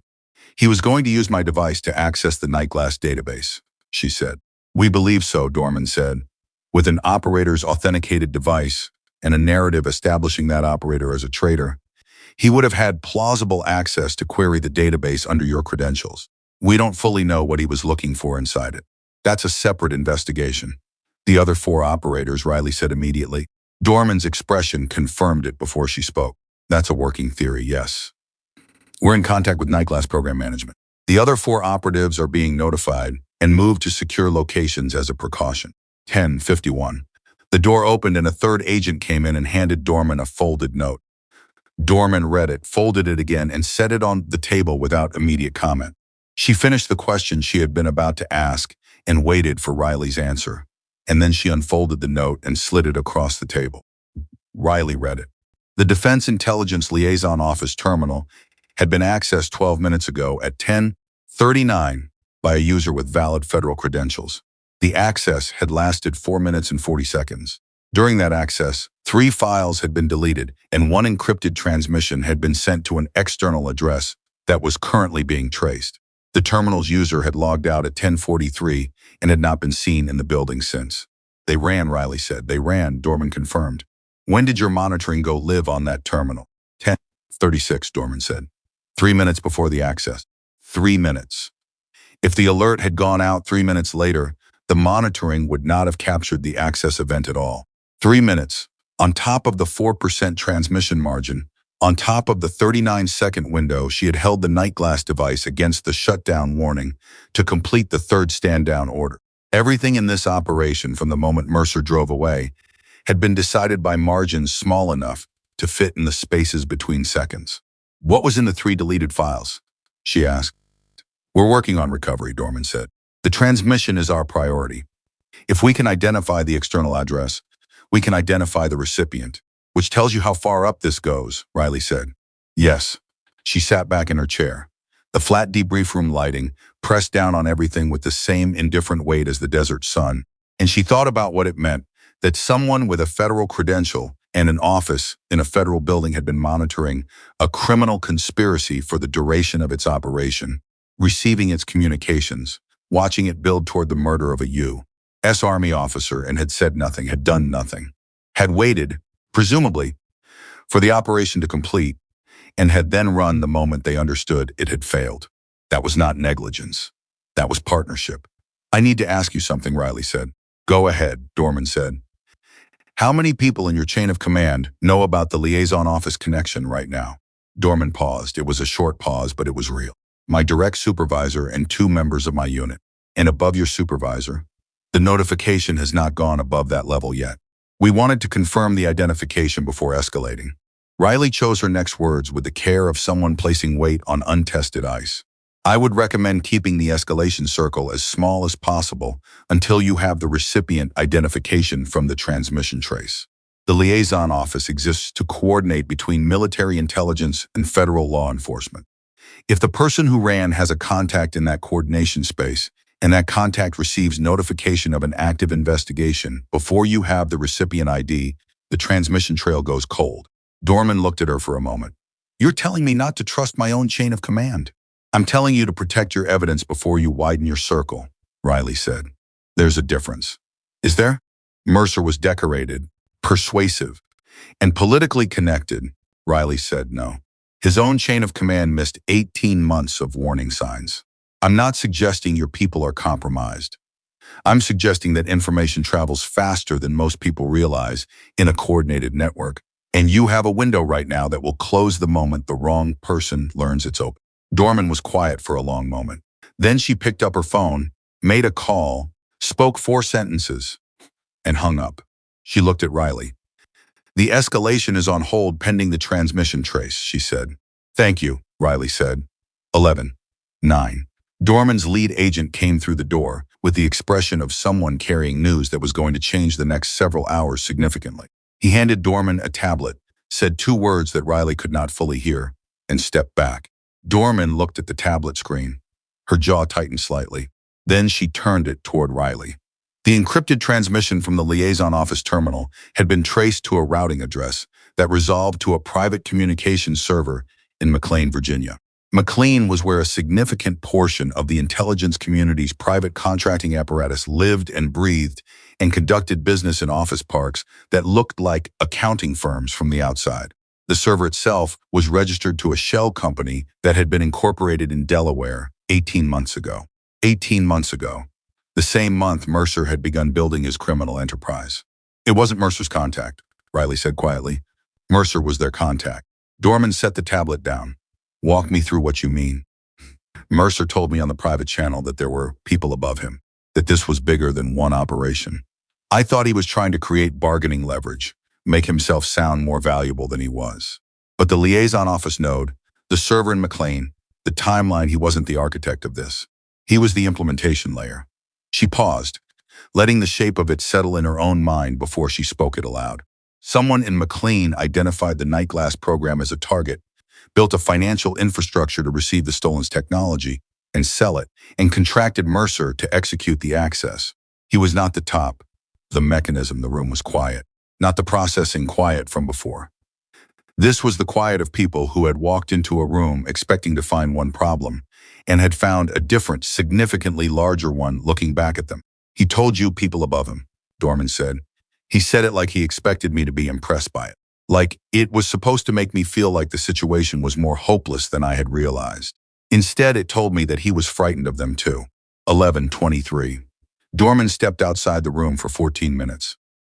When she came back, she sat down and said nothing for a moment, and Riley waited, because the expression on her face was the expression of someone who had just had a conversation that confirmed something they had hoped was not going to be confirmed. The McLean server, Dorman said. Our technical unit ran a deeper trace on the registration chain. The shell company that owns it has 3 directors on record. All 3 names are aliases.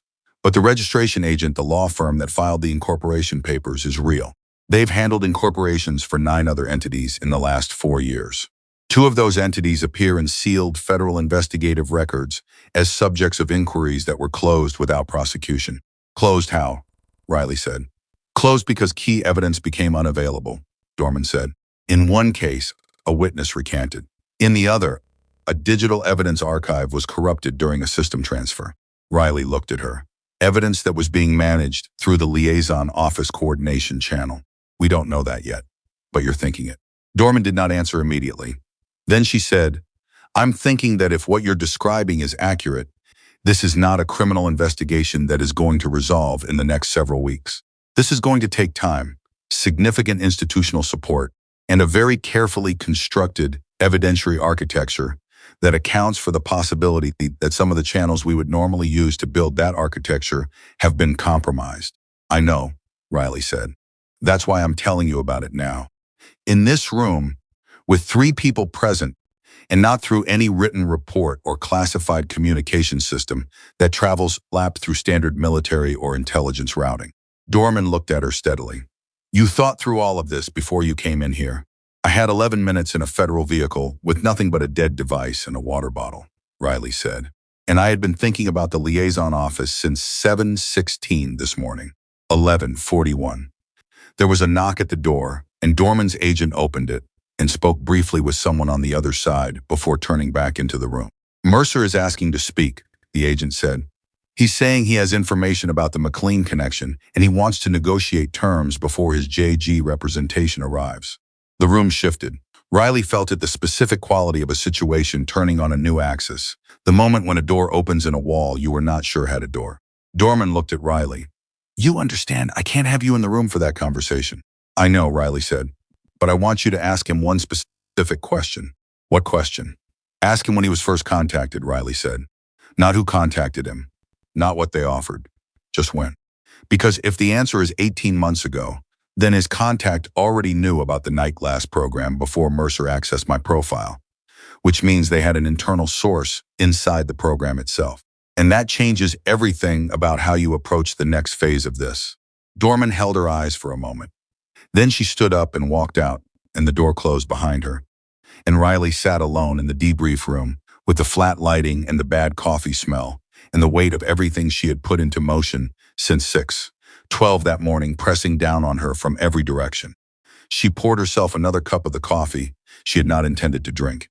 It was terrible. She drank it anyway. 12:07 came back. She sat down. She did not pick up her pen. 22 months, she said. Not 18, 22. The profile query was 16 days before your mission, Riley said carefully. And the first contact was 22 months ago. Yes.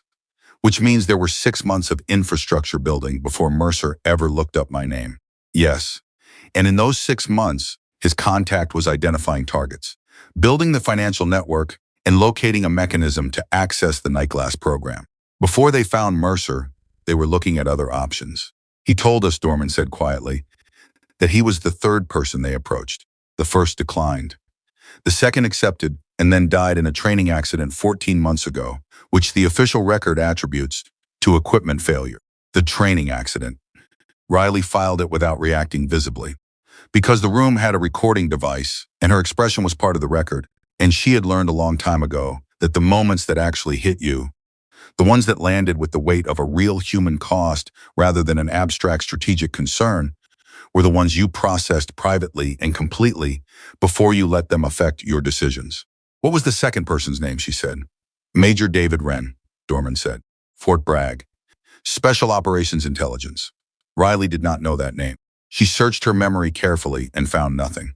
But she knew what kind of name it was. The kind that showed up in the wrong column of a record that had been written to point in a different direction. His family, she said. Will be notified, Dorman said, as part of the reinvestigation that this case is going to generate. 12:19. The door opened again, and this time it was not an agent. It was a man in a suit who introduced himself as the Deputy Director of Army Criminal Investigation Command, which was several rungs above where Riley had expected this conversation to land before noon of the same day she had been left to die in a desert. He shook Dorman's hand and then Riley's, and then sat at the end of the table and looked at Riley with the specific focus of a very senior official who has been briefed on a developing situation and arrived in person because the briefing was not sufficient for the scale of what he was looking at.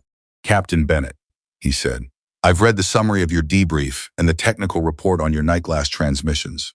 I have some questions. Yes, sir, she said. The oversight channel transmission you initiated at approximately 729 this morning.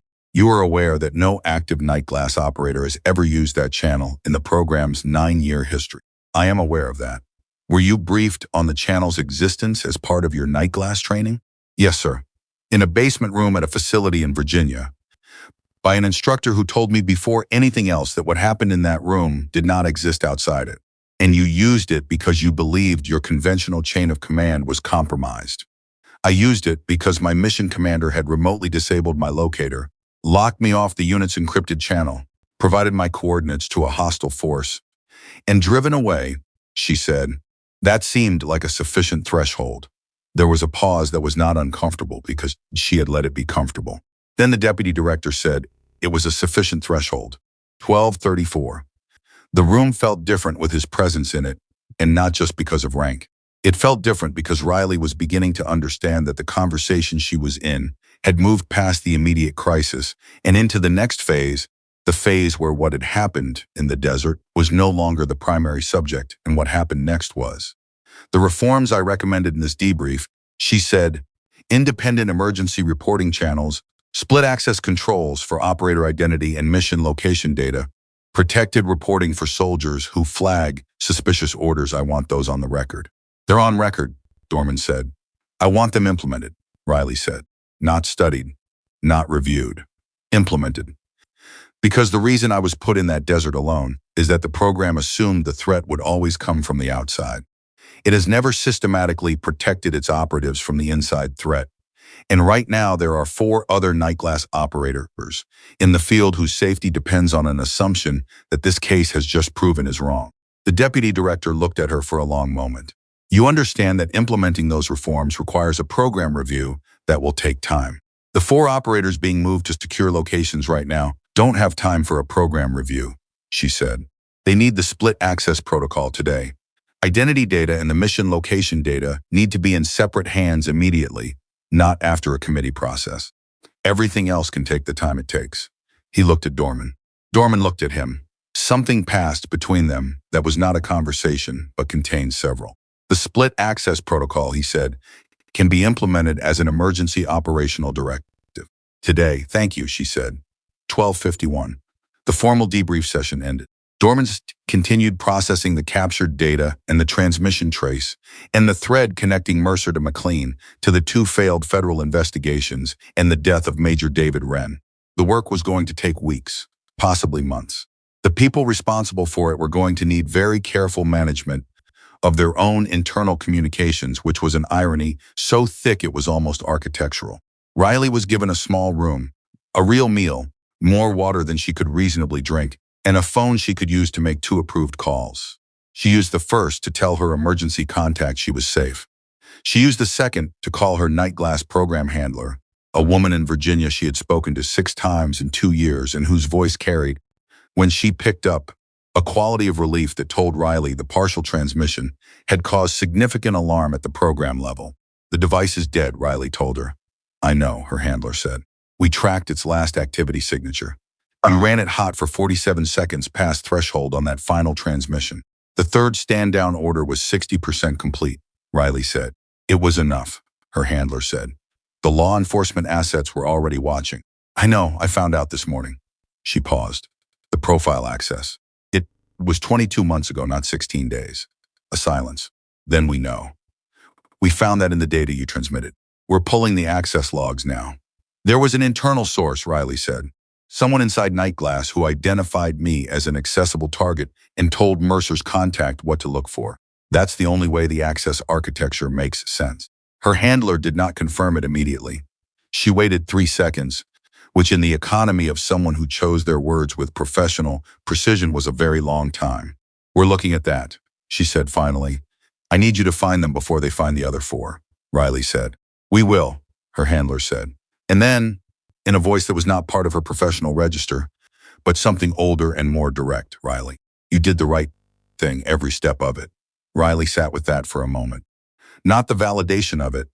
She didn't need the validation, but the texture of it, the specific feeling of having someone who knew the full weight of what the morning had required to tell her plainly that she had carried it correctly. Tell me that again when you've read the full debrief, she said. Her handler almost laughed. I will, 1:17 in the afternoon. Riley sat alone in the small room with the finished meal and the water she had been drinking steadily for 2 hours and the dead night glass device in her hand. She turned it over once. The casing was discolored from the heat stress of those final 47 seconds. The screen was dark. The battery cell had given everything it had to give. She thought about Mercer sitting in a holding room at Fort Irwin, watching his carefully constructed plan disintegrate in real time, and she felt something she had not expected to feel, something that was not satisfaction and not anger, but a specific kind of exhausted clarity. The feeling that comes when a long piece of work is finally finished and you can see the whole shape of it clearly for the first time because you are no longer inside it. She thought about Major David Wren, who had accepted a contact's approach 14 months ago and had then died in a training accident that was not a training accident, and whose family was about to learn that his death had been a crime, and whose name was going to need to appear in a different kind of record than the one that currently held it. She thought about Carver, standing in the open desert with his arms at his sides looking north, making a decision because someone had given him enough truth to make a decision with. She thought about the 4 night glass operators being moved to secure locations right now, each of them going through the specific confusion and professional disruption of an unexplained emergency relocation. None of them knowing yet what had happened in the Mojave Desert that morning, or why their safety had become the immediate priority of a federal investigation. And she thought about the person who had logged into a liaison office terminal in McLean at 10:39, deleted 3 files, sent 1 encrypted transmission, and walked out of a federal building, and was now somewhere in the network of roads and cities between that building and wherever they had decided to go. That person was not finished yet, and neither was she. The phone on the table rang once. She picked it up. It was Dorman. "The transmission trace resolved," she said. "We have an address in Arlington. We have people moving on it now." "What kind of address?" "A residence," Dorman said. "Registered to a retired federal employee. Name is Lawrence Holt. Former senior analyst, Defense Intelligence Agency. Retired 14 months ago. 1 month before Major David Wren's training accident." "He didn't retire," Riley said. "No," Dorman said. "He didn't." The room was very quiet. Through the wall, she could hear the sounds of the debrief facility going about the controlled urgency of a federal investigation in its early hours. Voices and footsteps, and the electronic percussion of people working fast towards something important. Riley held the dead device in one hand and the phone in the other, and she looked at the wall between her and all of it, and she thought about what comes after the desert, after the survival, after the evidence, after the first names are in handcuffs and the first questions are answered. What comes after is always the longer work. She already knew she was not going to be done with any of this for a very long time. But for the first time since 6:12 that morning, she knew exactly where she was standing. And she knew what direction she was going to walk. Lawrence Holt was not at the Arlington residence when federal agents arrived at 1:43 in the afternoon. What they found instead was a house that had been vacated with the specific efficiency of someone who had been prepared to leave for a long time and had simply been waiting for the signal. The kitchen counter was clean. The refrigerator had been emptied. The desk in the home office had 3 drawers pulled open and 1 folder sitting precisely in the center of the surface, as though it had been placed there deliberately, which it had. Dorman called Riley at 1:51 to tell her. "He left a folder," Dorman said. "What's in it?" "Your name," Dorman said. "And a note." Riley waited. "The note says, and I'm reading this exactly, 'She was better than we calculated. Tell her we are not finished.'" The room Riley was sitting in went very quiet inside her own head. Not the quiet of fear. The quiet of someone who has just received a piece of information that confirms something they already knew, but had hoped to be wrong about. "He wanted you to read that to me," Riley said. "Yes," Dorman said, "which means he knew you would find the folder. He left it for me specifically." She paused. "He's not running from me. He's establishing that the conversation continues on his terms. Or he's trying to make you feel that way," Dorman said. "Either interpretation requires the same response," Riley said. "Find him before he reestablishes contact with whoever is next in the network. We have assets at 6 transit points between Arlington and the Virginia border," Dorman said. "His photograph is active across federal and local systems. He's been in this business for 22 months at minimum, and probably much longer," Riley said. "His photograph won't help you at a transit point. He will not look like his photograph." A silence on Dorman's end that contained the specific quality of a senior investigator, absorbing a correction they know is accurate but wish were not. "What will help us?" "His pattern," Riley said. "He didn't build this network alone, and he didn't build it quickly. Every person he recruited, every shell company he registered, every server he used, those are relationships. And relationships have geography. Find the geography and you find the next node." She stopped herself. "But that's a longer conversation, and you have people who specialize in exactly that. I'm a field operative, not an analyst." "You seem to be doing fairly well at analysis today," Dorman said. "I've had a motivating morning," Riley said. 2:09. The deputy director came back to the room where Riley was sitting and told her that the formal night glass program review had been initiated at the Pentagon level, that the split access protocol she had recommended was being implemented as an emergency operational directive effective immediately, and that the other 4 operators had been secured and were being briefed on the situation in controlled environments with program management present. Major Wren's family, Riley said before he could continue. He stopped. The reinvestigation of Major Wren's death was formally opened 40 minutes ago, he said. A casualty notification team will reach his family today. He had a daughter, Riley said. She did not know that for certain, but something in the specific way her handler had said his name on the phone made her believe it. Some texture of weight that was not abstract. The deputy director looked at her steadily. He had 2 daughters, 7 and 4 years old. Riley held that. She let it land where it needed to land without moving it somewhere more manageable. Because the people who moved things to somewhere more manageable were the people who eventually stopped being able to feel the cost of what their profession required, and she had decided a long time ago that the day she stopped feeling that cost was the day she needed to find a different profession. They deserved the truth about their father, she said. They will receive it, he said. She believed him.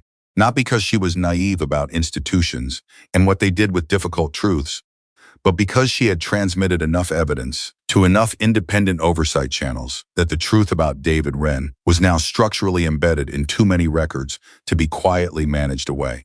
The system was not pure, but it was not monolithic either, and she had spent the last 8 hours exploiting every legitimate gap in it that she could find.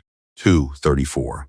Mercer's JAGA representation arrived at the Fort Irwin holding facility and advised him to stop talking, which he did, closing off the negotiation channel he had briefly opened before his attorney appeared.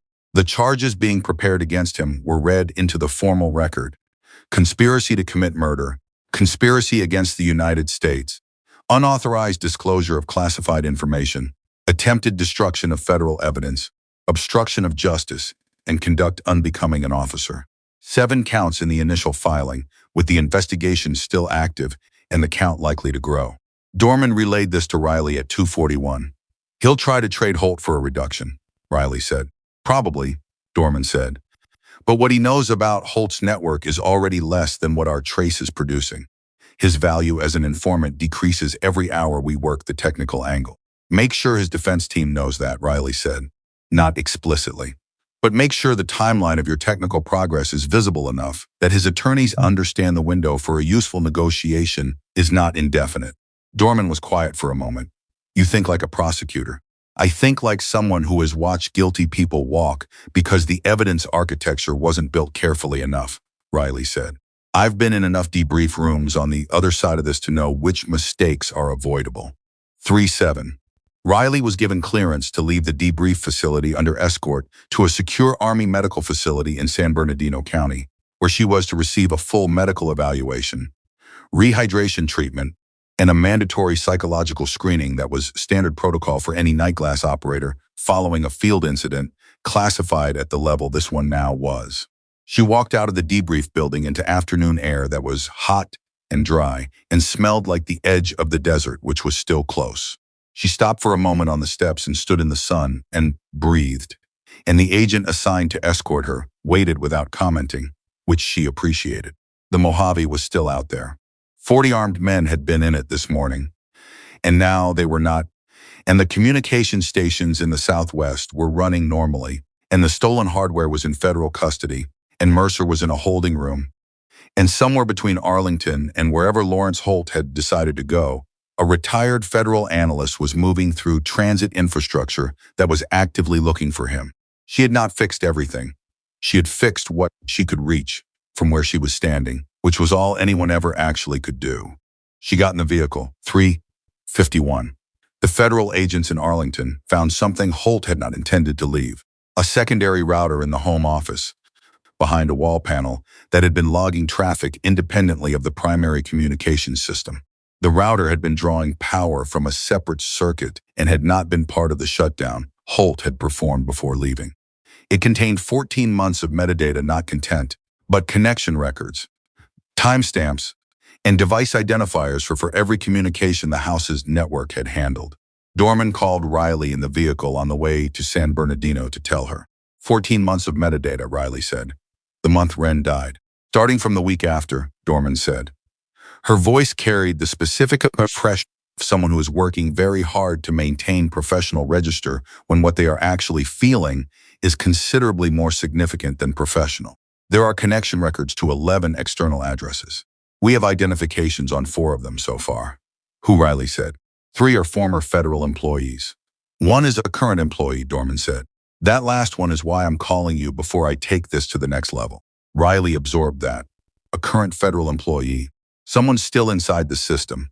Still with access.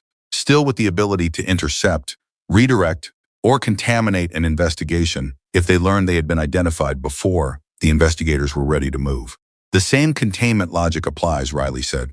Keep the identification circle at minimum until you're ready to act. The moment that name moves through a standard reporting channel, it reaches them. I know, Dorman said. But acting on a current federal employee requires authorization at a level that necessarily involves more people. How long do you need to build a clean action package? A pause, 72 hours, maybe less. Then you have 72 hours before you need to widen the circle, Riley said. Everything that has to be done in that window can be done by the people already in the room.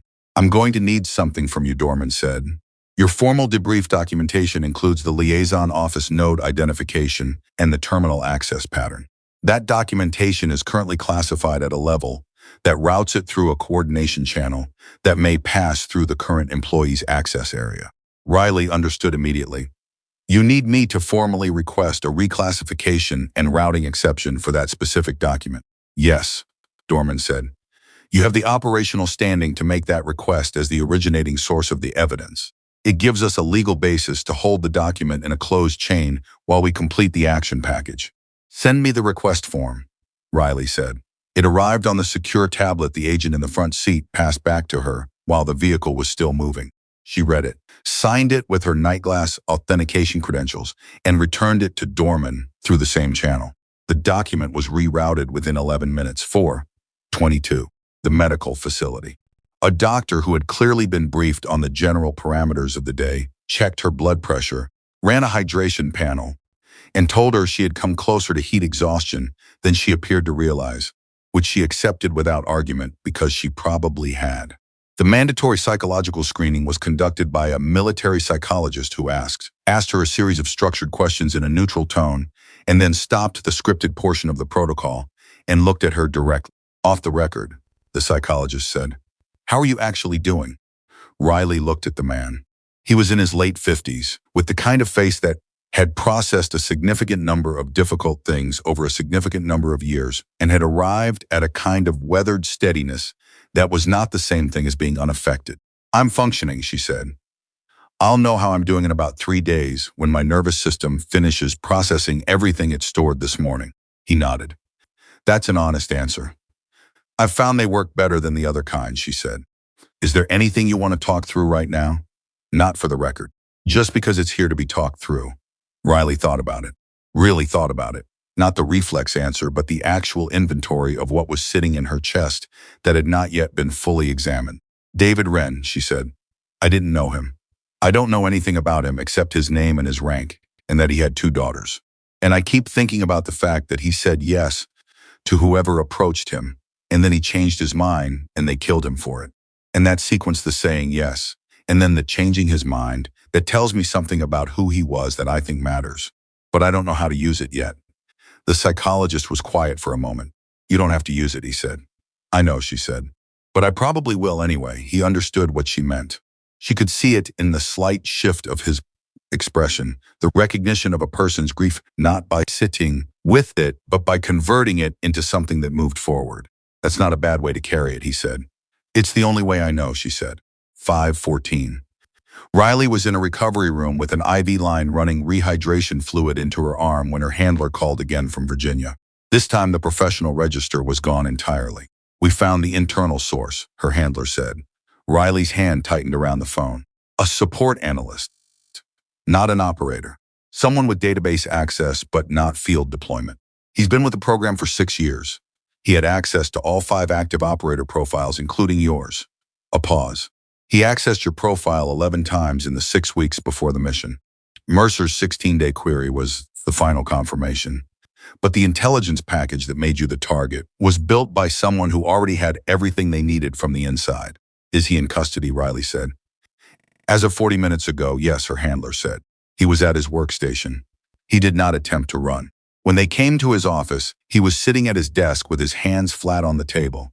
And the first thing he said was, "I was wondering how long it would take." Riley sat with that image for a moment. A man who had been waiting, who had watched the operation he was part of collapse in real time through the intelligence feeds he had access to, and had decided that running was not worth the effort. That sitting and waiting was all that remained. "He cooperated," she said. "Immediately and completely," her handler said. "He told us everything." His contact was Holt. Holt recruited him 3 years ago. He had been providing profile data on all 5 operators across that entire period.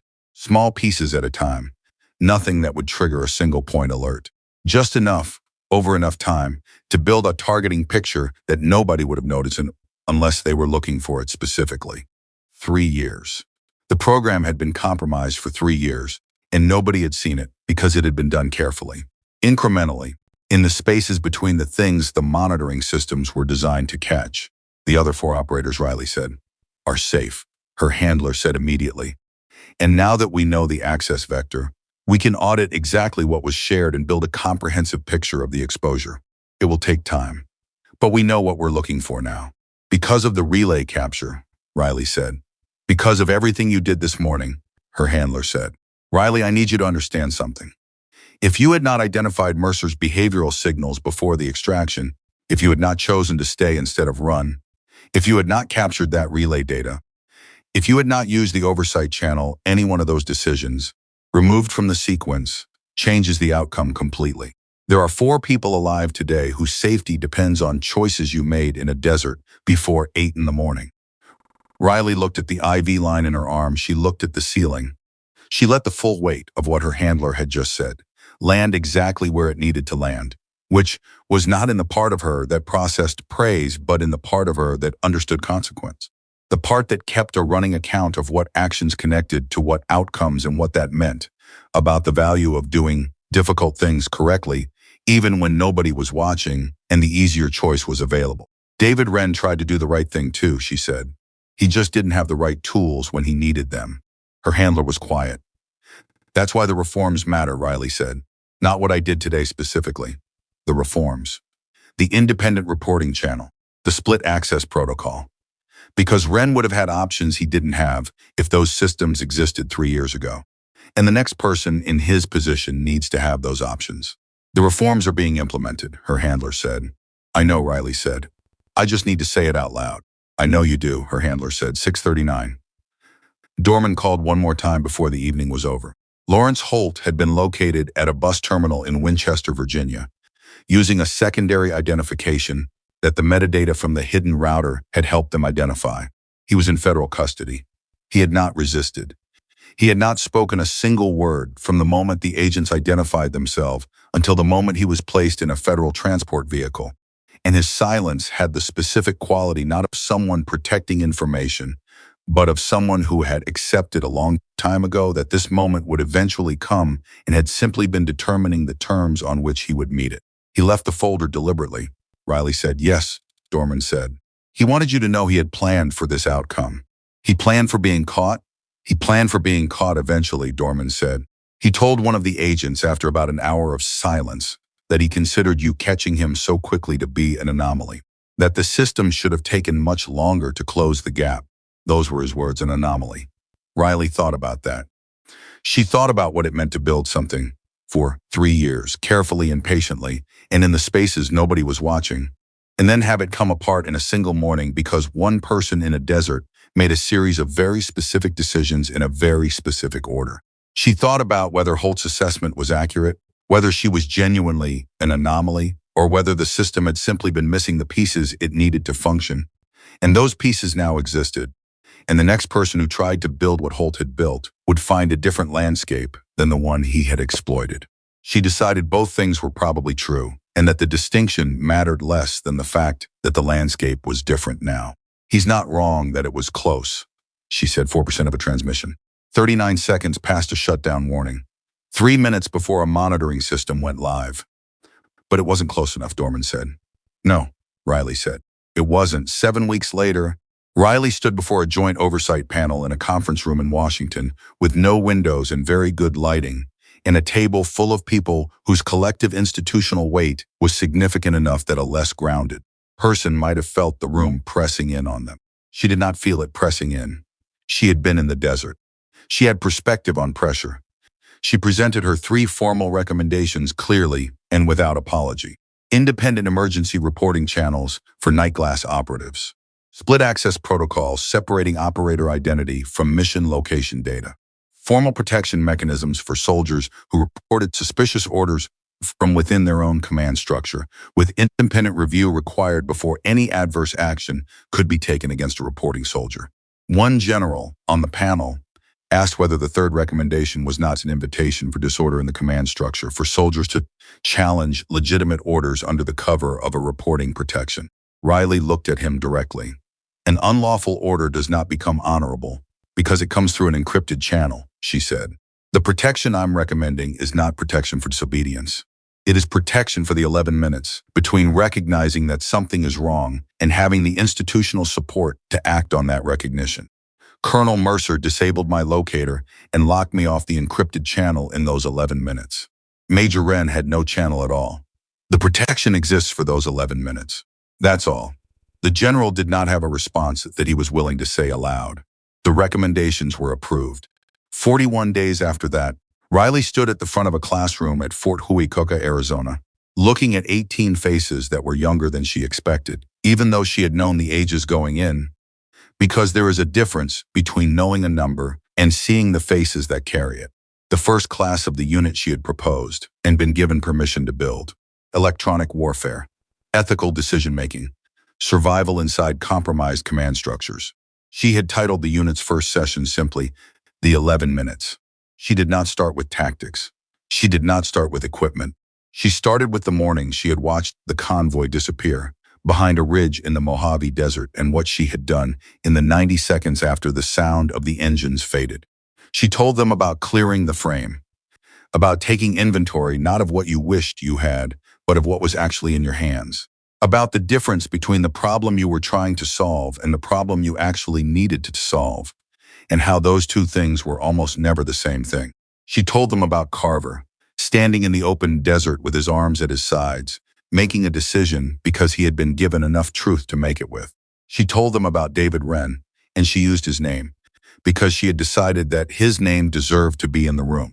A man who had tried to change course when it mattered and had not had the tools to survive the attempt. She told them that the tools they were going to learn in this unit were not primarily technical tools, though some of them were technical. They were the tools of clear judgment under maximum pressure. The tools of staying morally oriented when the people who were supposed to orient you had failed. One of the recruits, a young woman in the second row, raised her hand. Captain Bennett, she said, in the desert. When you activated the oversight channel, were you sure it was going to work? Riley looked at her. No, she said. Then why did you use it? Because the alternative was not using it, Riley said. And I could not find a reason why not using it was the better choice. I had a tool, I had a threshold that justified the tool, and I used it. The certainty about whether it would work was not mine to have before I tried. It was only mine to have afterward. The recruit thought about that. But what if it hadn't worked? Then I would have found the next thing, Riley said. There is always a next thing, as long as you are still thinking clearly, and you are still making choices based on what is actually true, rather than what is frightening. The room was quiet in the way classrooms get quiet, when something has been said that is going to stay with the people who heard it. Riley looked at the 18 faces in front of her. She thought about the convoy disappearing behind the ridge. She thought about the device cooling on the sandstone. She thought about Carver lowering his weapon and the transmit button and the 39 seconds past the shutdown warning and the 4% that had been enough. She thought about what her night glass instructor had told her in a training room years ago. The gap between what the enemy thinks is true and what is actually true is your weapon, and it never runs out of ammunition. She had built a career on that gap. She had survived a desert on that gap. And now she was building something that would outlast the desert, outlast the operation, outlast Mercer and Holt, and the careful 3-year architecture of a conspiracy that had ultimately collapsed, not because the system was perfect, but because one person in the right place had refused to accept that. Being abandoned was the same thing as being finished. Outside the building, somewhere past the base perimeter, The world continued being exactly as complicated and as dangerous and as full of people making choices in 11-minute windows as it had always been. Inside the room, Riley Bennett looked at the people. She had been given the chance to prepare for it. "Let's get to work," she said. And the silence that followed was not the silence of fear, and it was not the silence of defeat, and it was not the silence of a woman left alone in a desert while 40 armed men closed in from 3 directions. It was the silence of a room full of people who had just understood. In the way you only understand something when the right person says it at the right moment, that the most powerful thing any soldier could carry into any compromised situation was not a weapon and not a device and not a rank. It was the absolute refusal to stop thinking clearly until the truth finally had enough room to take command, and that specific, hard-won, undeniable truth was something no one could ever drive away and leave behind.